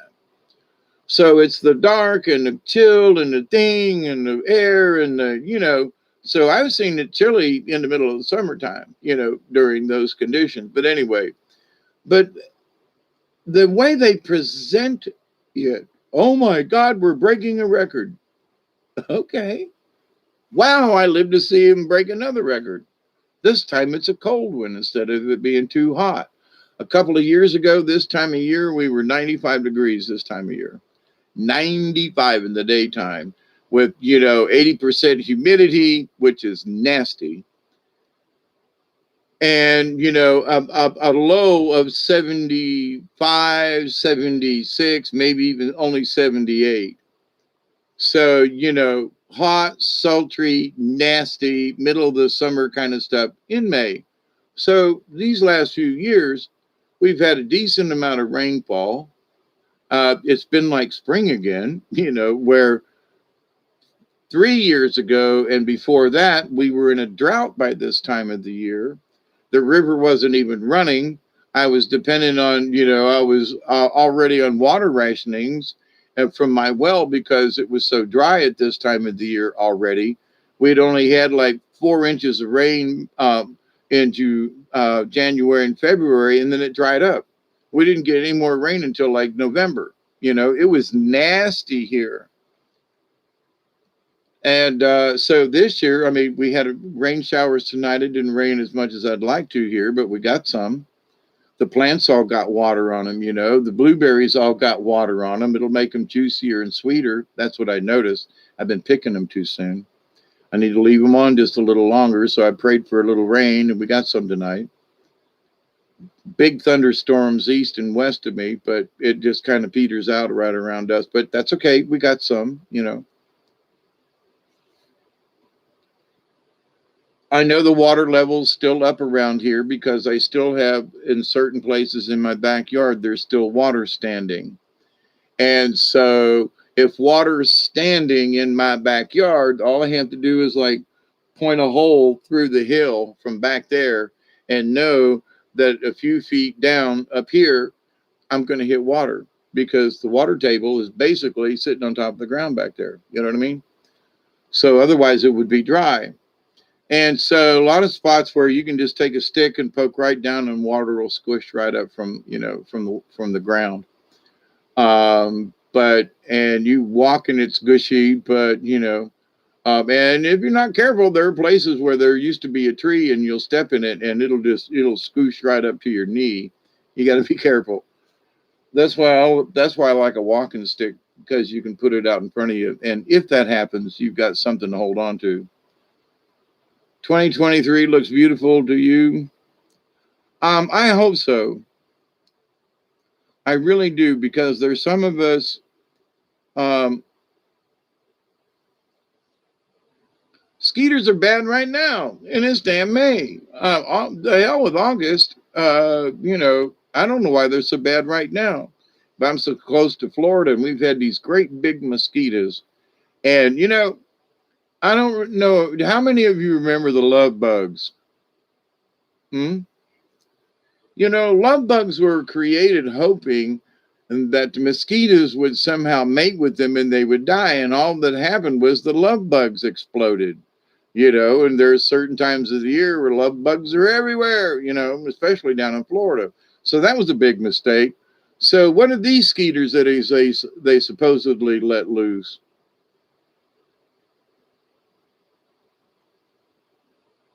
The love bugs. Oh my God, down here they were horrible. Now I don't go to Florida much anymore, but we had love bugs up here at certain times of the summer. And but having not traveled much these last year or so, I can't honestly say. But I seriously doubt the love bug just died out. You know what I mean? There were so many of the damn things. But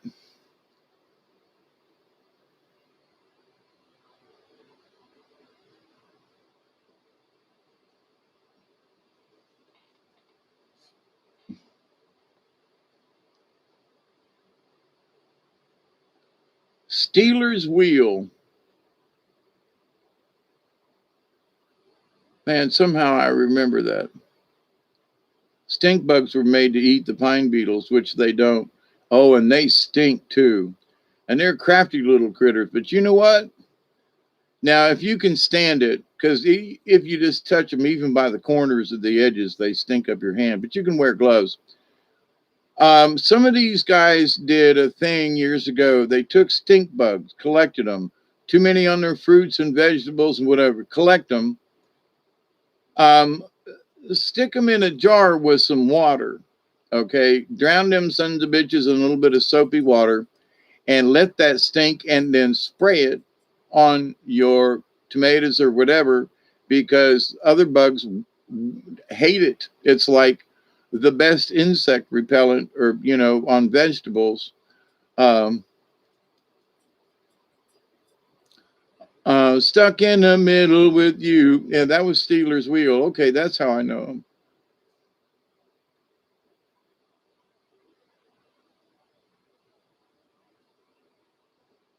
I don't know. It's an interesting thing about the Gates thing and the divorce and all that. That's going to be interesting.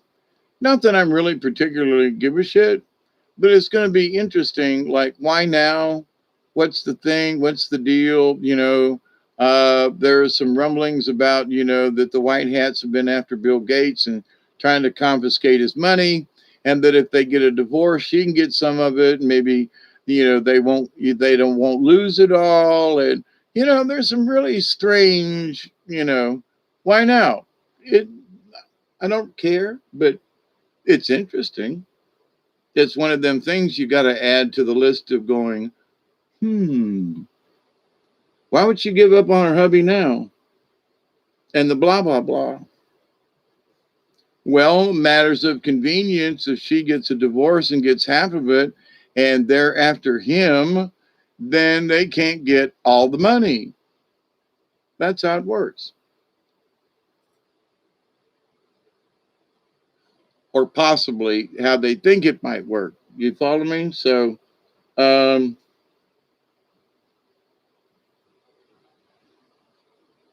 if the Gates Foundation is found to be, trafficking children, then all the money's going to go. Well, if she divorces him and gets her share, then it ain't all going. You know what I mean? So whatever's going on, it just seems a little weird right about now is all I'm saying. So, right, Maxine, things that just make you go, I don't know if I'm right or not, or if that was meant for me. The larvae were there, wanted to eat. They wanted to.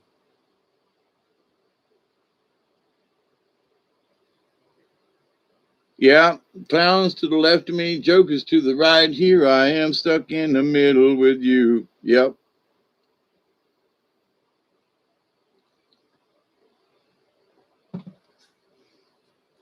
that's the group. Now, Michelle, I don't know, and some of y'all, and doing my used to play country music down here in the South at the radio stations, and having run across some really great artists that a lot of other people don't listen to. I ran across this group that has played with Willie Nelson, sort of like a backup band, but played with Lyle Lovett and some of these other artists. Now I don't know if they're still together, but the name of the group, and they did Southern Swing, Texas swing music. Ah, Texas swing, and called Asleep at the Wheel. And I used to have a couple of CDs of them that were demos sent out to the radio stations, and the radio stations were like, you can have them. And I started listening to some of their music, and I really like that cowboy Southern swing style. I was like, what? So it not everybody's going to like it, but it's not the kind of country that it's not a Hank Williams kind of, not that I have anything to do with Hank Williams or against Hank Williams, but there's a Southern swing is a little bit like Zydeco, but there's a little touch of that in there. I mean, you remember that group, Steve? Asleep at the Wheel.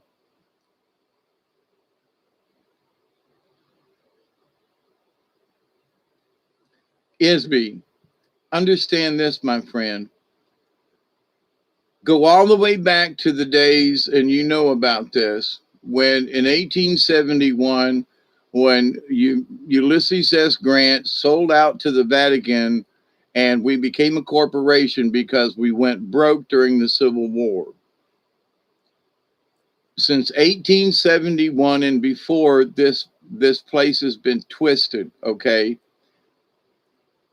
The only reason that it seems more twisted is because we have more information. But if we follow the roots down of how twisted things are, this isn't anything new. There was the great stock market crash back in the 29, 30, the big crash. All the money that was made and lost in the people.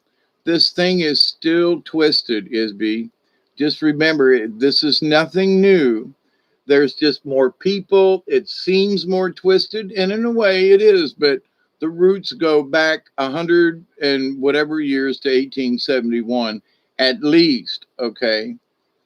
So this ain't something that just started. We have to understand that. But it may be the end because there are enough of us who've had enough of this to say that's it.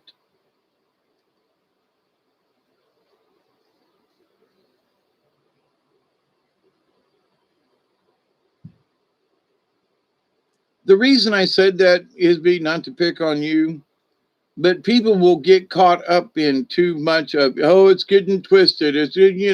Listen, back this is so weird. What makes it twisted is that for 2,000 years the Catholics have been convincing people to join this cult of Jesus and drink his body and eat his blood and do these other things and become these social norms. And you know it's been twisted for a long time. So but we're seeing it in a different light. And I know you have, Isby, and everybody else. Hey, Mary Wins. Hi, how are you, Maxine? I think it's just the beginning. I absolutely believe in a lot of ways that we are in Revelations in the book of the Bible. There are too many things that I saw back in 2013 that my angel showed me. I went back into the Bible, did some heavy duty studying. I even did some videos on certain things in the Bible in my earlier videos and years ago. But in my diving back into the Bible, which I never left, I went back into, now that there's the internet and there's all these different Bible things, and you can study this version of the Bible versus that one or whatever. Anyway, I went back into the original text, and they so many words that they have changed, and so many people who believe the King James version. I had an old Catholic Bible that was of the original print, going way, way, way, way back, and it was the version that King James took his Bible from. And when you see what King James did with all the these and the thous and the thises and the that's, if you go back to the original Bible, it's so much easier to read and understand.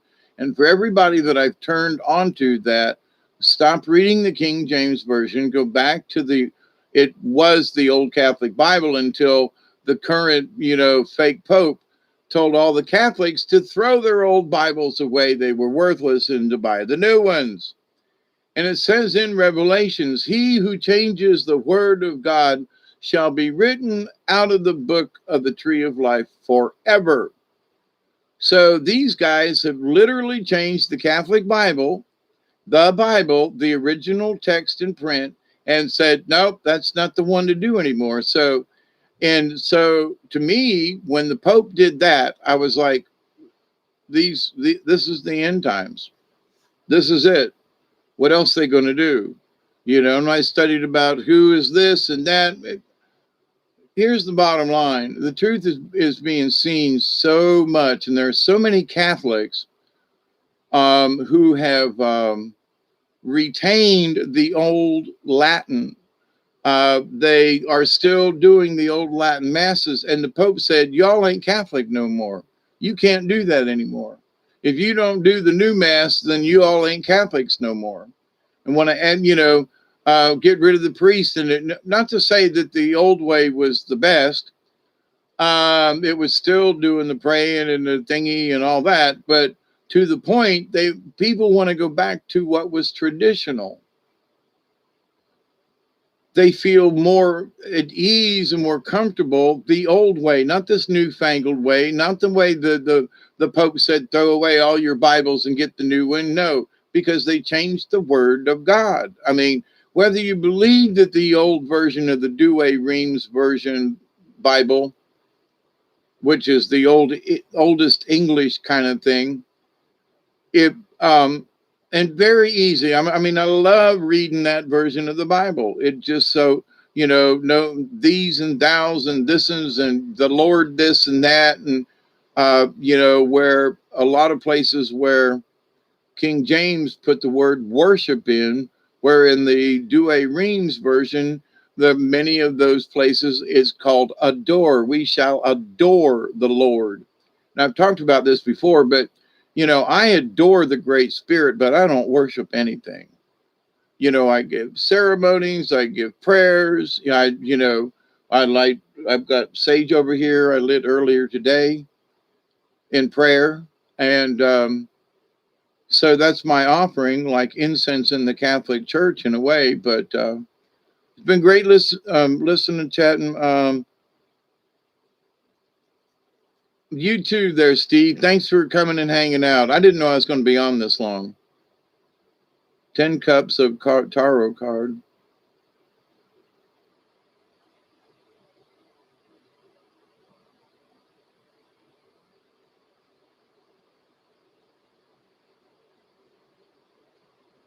What time is it in the real time?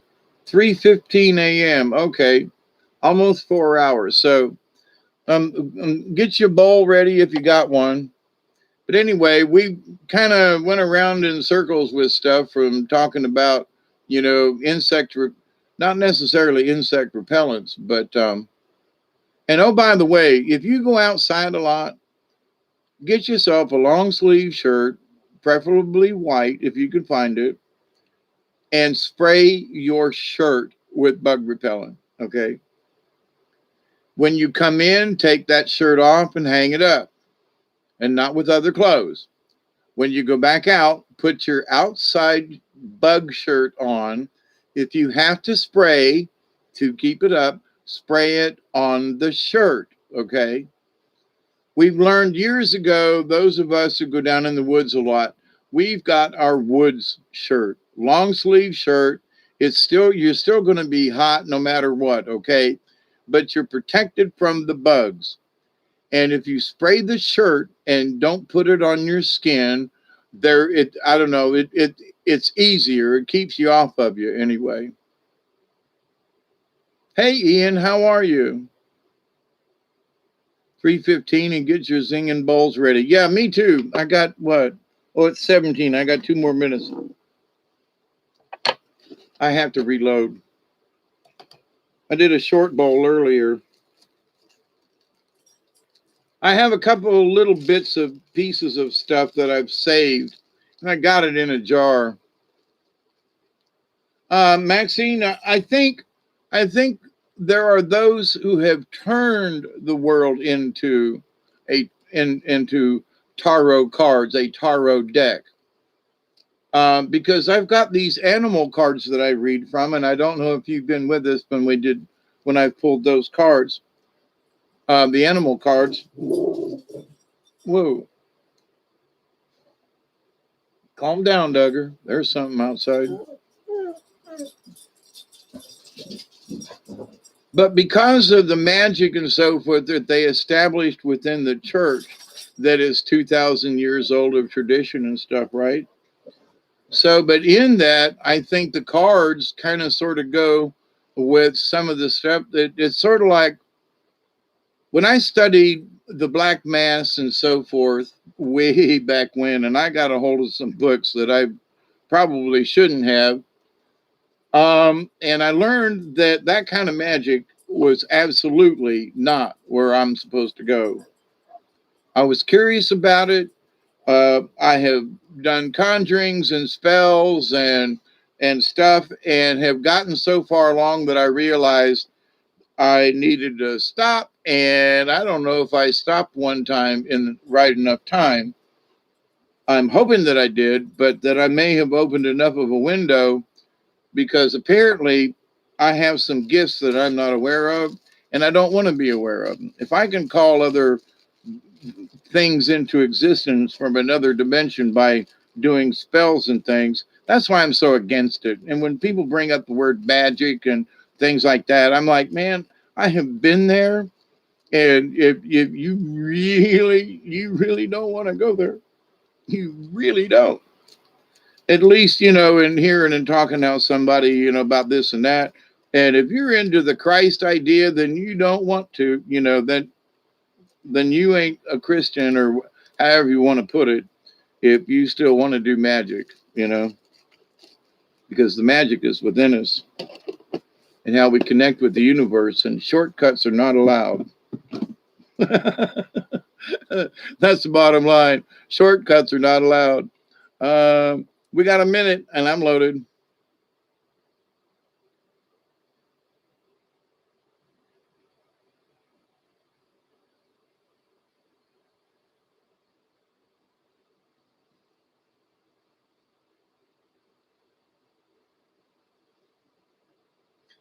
And 2020. So here's one of the things I was thinking about earlier today.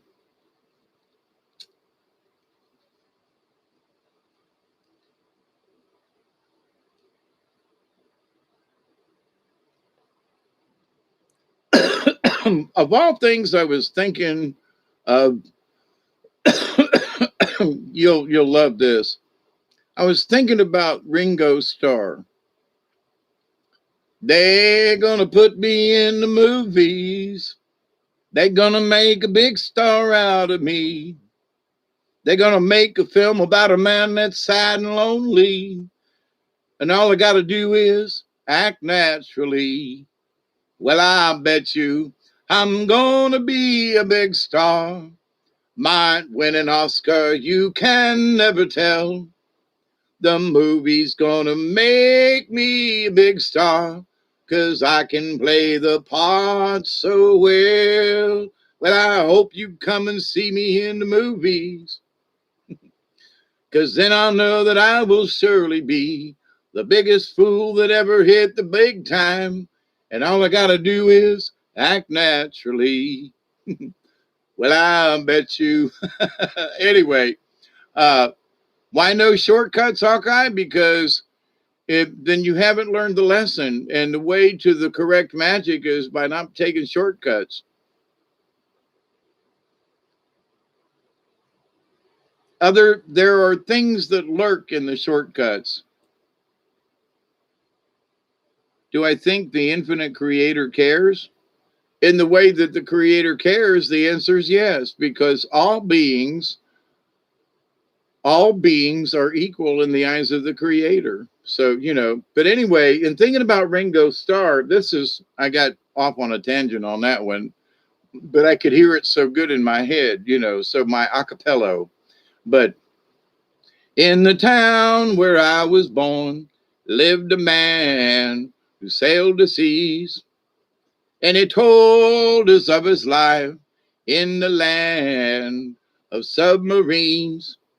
So we sailed up to the sun till we found that sea of green, and we lived beneath the waves in our yellow submarine. Everybody sing along. We all live in a yellow submarine, a yellow submarine, a yellow submarine. We all live in a yellow submarine, a yellow submarine, the yellow submarines. And our friends are all aboard. Many more of them live next door. And the band begins to play. Da da da dum da dum da dum da da da dum da da da dum. Now, for whatever reason, I was thinking about Ringo Starr because he was sort of the primary on that one. You can tell by the beat, but they're going to put me in the movies, and thinking to myself, not of the Beatles, but of that. At the moment, we all live kind of sort of in a yellow submarine, as we live beneath the waves, you know. I don't think I've watched Yellow Submarine High yet. I've not seen Yellow Submarine, I don't think. I love you too, Isby. I do. Um, I get it.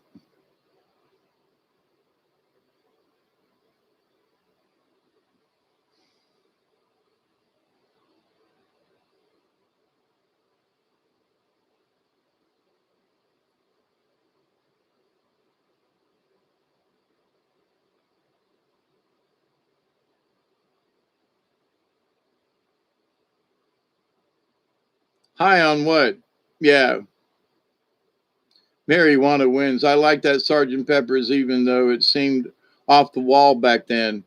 It was really off the wall back then.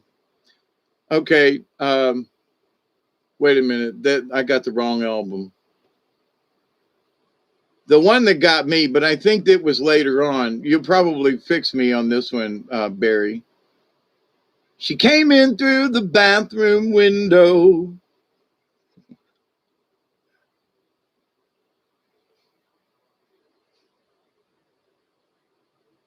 She could steal, but she could not rob.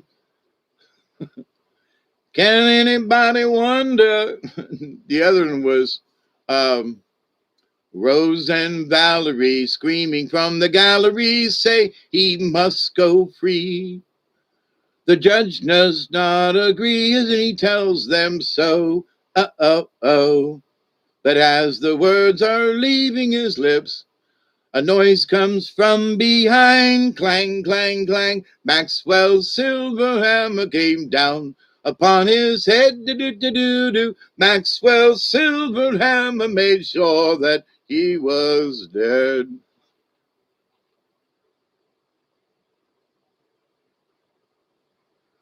Uh, what was that, Sergeant Pepper's?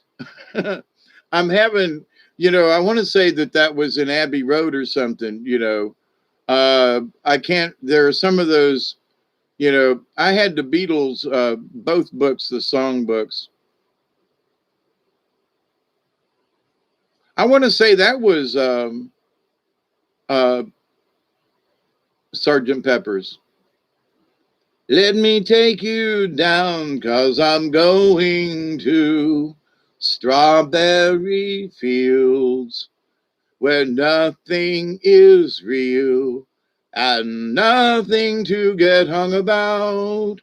Strawberry fields forever. Living is easy with our eyes closed, misunderstanding all you see. Da, da, da, da, da, da, da, da, bum. It all works out. It doesn't matter much to me. Let me take you down, 'cause I'm going to strawberry fields where nothing is real and nothing to get up about. Strawberry fields forever.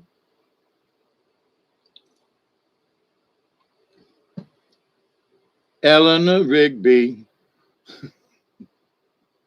died in the church where her wedding has been. Nobody look at them working. Darning the socks in the night when there's nobody there. What does he care? All the lonely people. Where do they all come from? All the lonely people. Where do they all belong?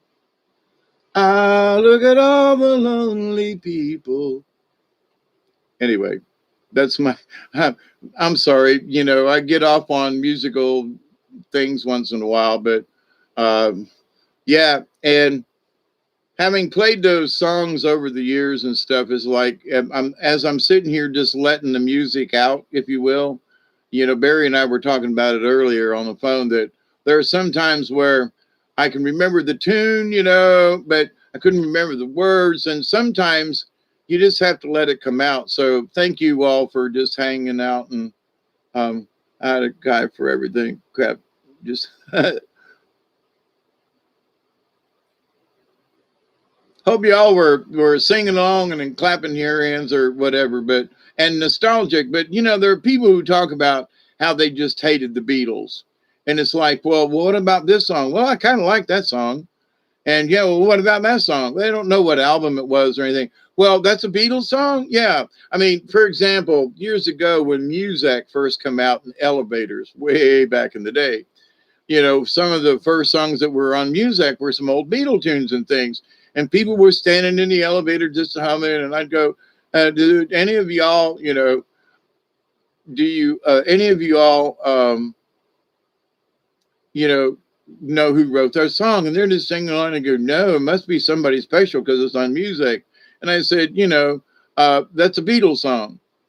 Yesterday, when all my troubles seem so far away, now I look as though they're here to stay.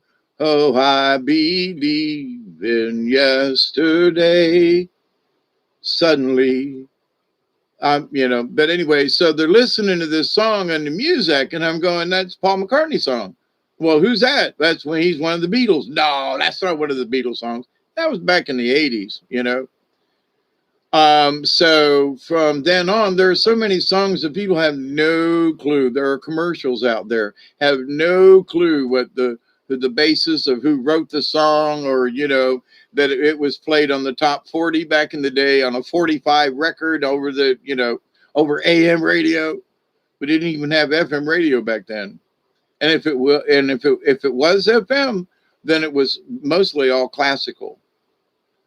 If you could find an FM station, and they were all low wattage. But anyway, uh, and then in the 70s, there was an FM station at WFSU, FSU, WUSF, WUSF, University of South Florida. Had an FSU shirt on earlier, but because it's so close, but it's the University of South Florida. And I knew some folks there way back in the day in the early 70s. And back when they played Pink Floyd's, Dark Side of the Moon, kind of thing, they played both sides, and they played Gumma, all four sides, the double track. I mean, it was just great. I loved it back then. Maverick, a Maverick is a type of hawk. It's a black one, and I flew out of my hometown as fast as my wings could carry me. Good for you. Did you see across the universe? Uh, Thank you, Maxine. I love your conversations too. I do. Uh, on Blu-ray for 22. I don't think I've ever seen it, honest to God. I remember about blue meanies and stuff, and there were times that I went to events that I ended up getting so high, I absolutely don't remember. And then there's other events that I could damn near tell you word for word what went on. And I mean hours worth of stuff. Katniss, how are you? Uh,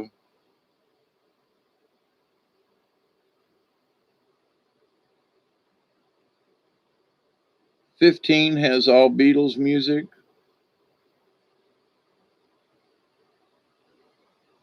Yeah, Pink Floyd. And I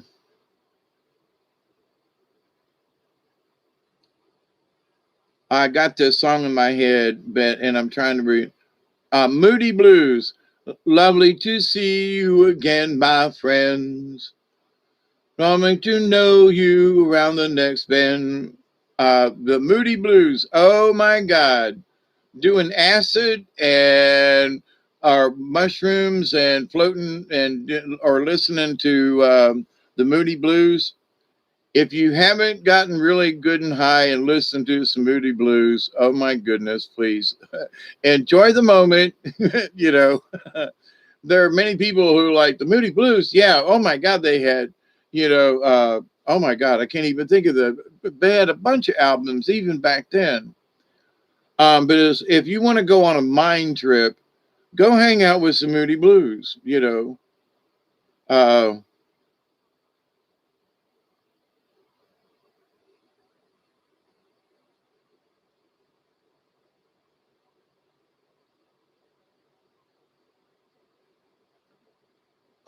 it's an i5 has all Beatle music.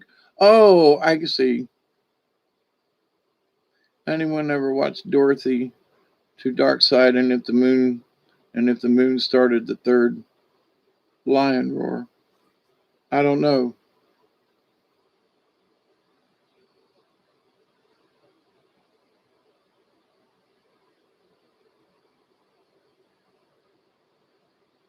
Lapse of reason. Thank you, Maverick. I was going to say that, but I'm glad you jumped in. I was having a lapse of memory.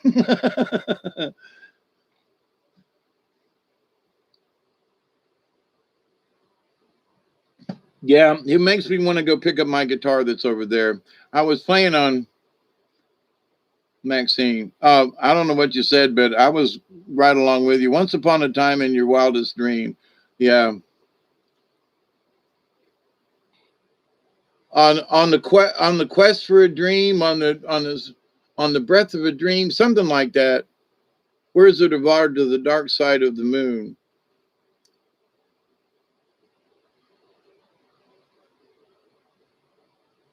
One of the weirdest songs I ever heard was "Careful with That Axe, Eugene" on Ummagumma. I still have issues with that song, but anyway, careful with that axe, Eugene, and then the whole paradigm changes. What they did with the music on that particular track to me shows their genius, along with at the same time in a different way, but similar to me, was Pink Floyd doing and also Moody Blues because they were doing their dreamscape thing. And then there's Jethro Tull with Thick as a Brick and and some of the other albums that he did. I was a Jethro Tull fan way back with Stand Up, and then I can't remember the next one.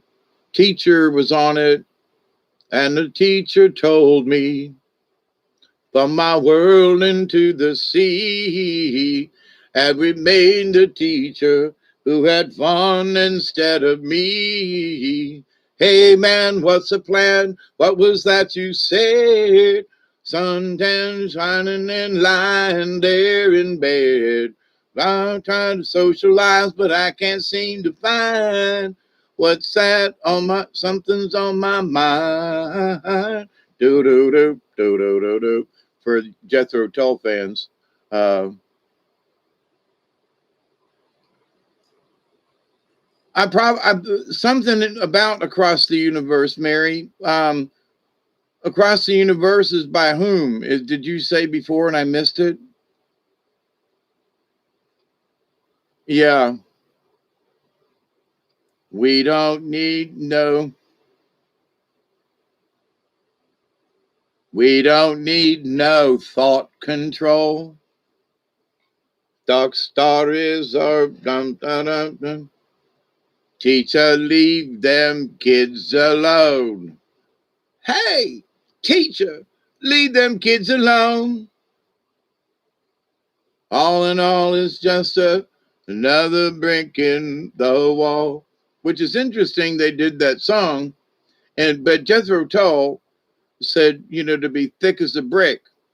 But now you're just another brick in the wall. And these guys know each other, knew each other, kind of thing. So I cannot tell you that they used that another brick in the wall, but having, I'm sure they listened to Thick as a Brick by the time they made that song. Just saying, there are similarities in how they're linking stories and,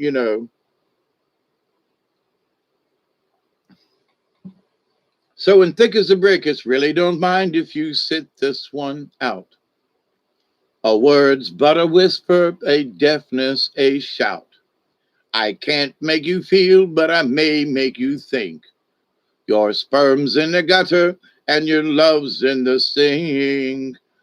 When you ride yourself over the fields and you make all your animal deals, and your wise men don't know how it feels to be thick as a brick, you know. No, it's a musical, all Beatles music. Oh, actually, I think I have seen something like it a couple of years ago. Across the universe. Anyway,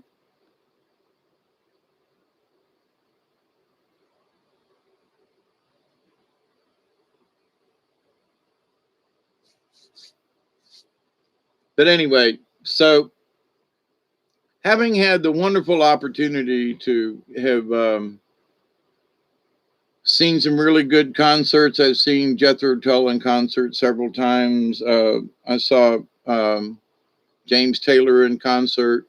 Uh, um, Elton John. I didn't see the Moody Blues.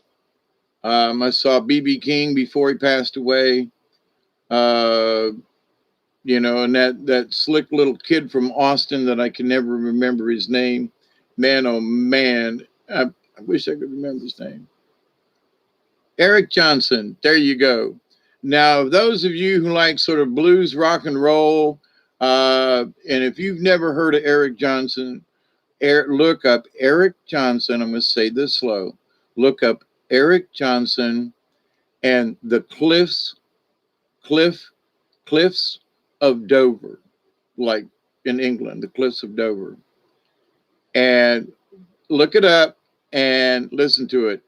This is a kid by himself on a guitar with a bass player and a drummer. He does all of it. It's musical. And then look up a couple of other songs by Eric Johnson. He's out of Texas, Austin, Texas. This guy you would like, what? And I saw him in person down in Tallahassee several years ago. They had a blues festival. And I'm trying to think of the black gentleman's name that opened it up, but he's from Chicago kind of thing. Buddy Guy. Oh my God. Buddy Guy put on such a show. If you blues music, Buddy Guy. Oh man. I've talked about this before, but Buddy went up into the stands, up into the second tier, and to where they have a special handicap section, and took his guitar while they were playing on stage, and he let the people in the wheelchair while he was doing chords to strum the guitar. And it was like, it was just so crazy. And he walked out and down the hall and then came back in another way. Never missed a lick with the band on stage, and just got back on stage and kept right on playing. Absolutely phenomenal. And then Eric Johnson played, and then to round up the blues festival at Tallahassee Civic Center was oh man, I said him earlier, Bubbly Blues, with that old B.B. King. And he wasn't doing real well, but he came out and played. And it wasn't too long after there that he quit touring. But I've had the opportunity to listen to some really good blues, and local folk too around here. But if you've never listened or haven't listened much or never heard of Eric Johnson, Look him up. Um, Also, if you've not really listened to Buddy Guy much, but you like blues and some of that old blues, man, give him a shout out. There are times when some Buddy Guy and some of that old music just, it doesn't put me down, but it gets me into thinking. It puts me in a mood to like, yeah, man, you might be down in the swamp and the thing. Anyway, but but anyway, uh, Buddy Guy, yeah. Muddy Waters, thank you. Yes, another Muddy Waters. Yes, Howlin' Wolf, absolutely. But I didn't get a chance to see them. Yeah, I've got a bunch of blues albums and music like that, and some old blues I recorded on CD years ago. That, I mean, these tunes go back to the 20s, 1920s. I mean, literally 100 years old. And so like way back in the day when I first started doing puppetry. Now, there's been certain types of ragtime piano that's always I've loved. And U.B. Blake was a little short black man back in the late 1800s and early 19. U.B. Blake wrote hundreds of songs, and most of them without any kind of words. They was just honky tonk, um, music, right? And so there are a lot of tunes that we listened to watching cartoons, and they played these. Well, so when I went out and did puppet shows, if I tried to play any music, it was always copyrighted. So I went back to the old time honky tonk music. And so the music that I played around my puppet shows was primarily old honky tonk music, piano music mostly. And, but it goes back to U.B. Blake. And so, back in the day, everybody knew who U.B. Blake was back in a time when black people weren't really recognized for anything. And here was this, from what I understand, stature wise, he wasn't very tall, but he played all this music, wrote all these songs, and it's all in the public domain. So, but anyway, that's why I played it. But also to people would go, I remember that song on a cartoon when I was growing up. Yeah, that's a U.B. Blake song. Who? Yeah, a little short black man, blah, blah, blah. I think he lived like he was 90 or something like that. But anyway, the story of U.B. Blake, that I think that would be a good story to see, and how people talk about being bigoted in how much racial differences. And, there is that, don't get me wrong, but they want to mistake that every black man ever was always trod on, and every black man never had a chance. And then there was U.B. Blake, who, despite it all, he just played music, and everybody loved him. They didn't care he was black. They loved U.B. Blake back in the day. So orchestra, especially the cello and cellos, yes, yeah, yeah, yeah. Guys, they're the two celloist guys. I can't think of their names. They're from the Ukraine or something. Oh my God, can they get down? Oh my God, the two brothers. I think you know. I can't think of their name. I think they're called two cellos. But man, yeah. Thank you, Tracy B. I live.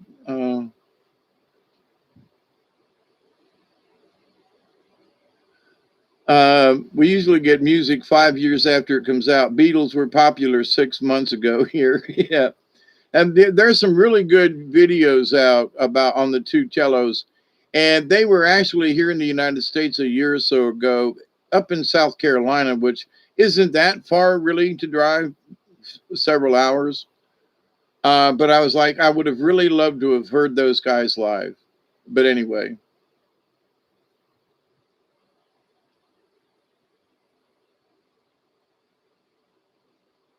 I listen to cello all day. My wife, she plays it. Yeah, you know what? I almost bought a cello. I mean, honest to God, and I'm still kind of wondering, but I've got all these other musical instruments, and I'm like, to get a cello now before I can get my house straightened back up would be bad on the cello.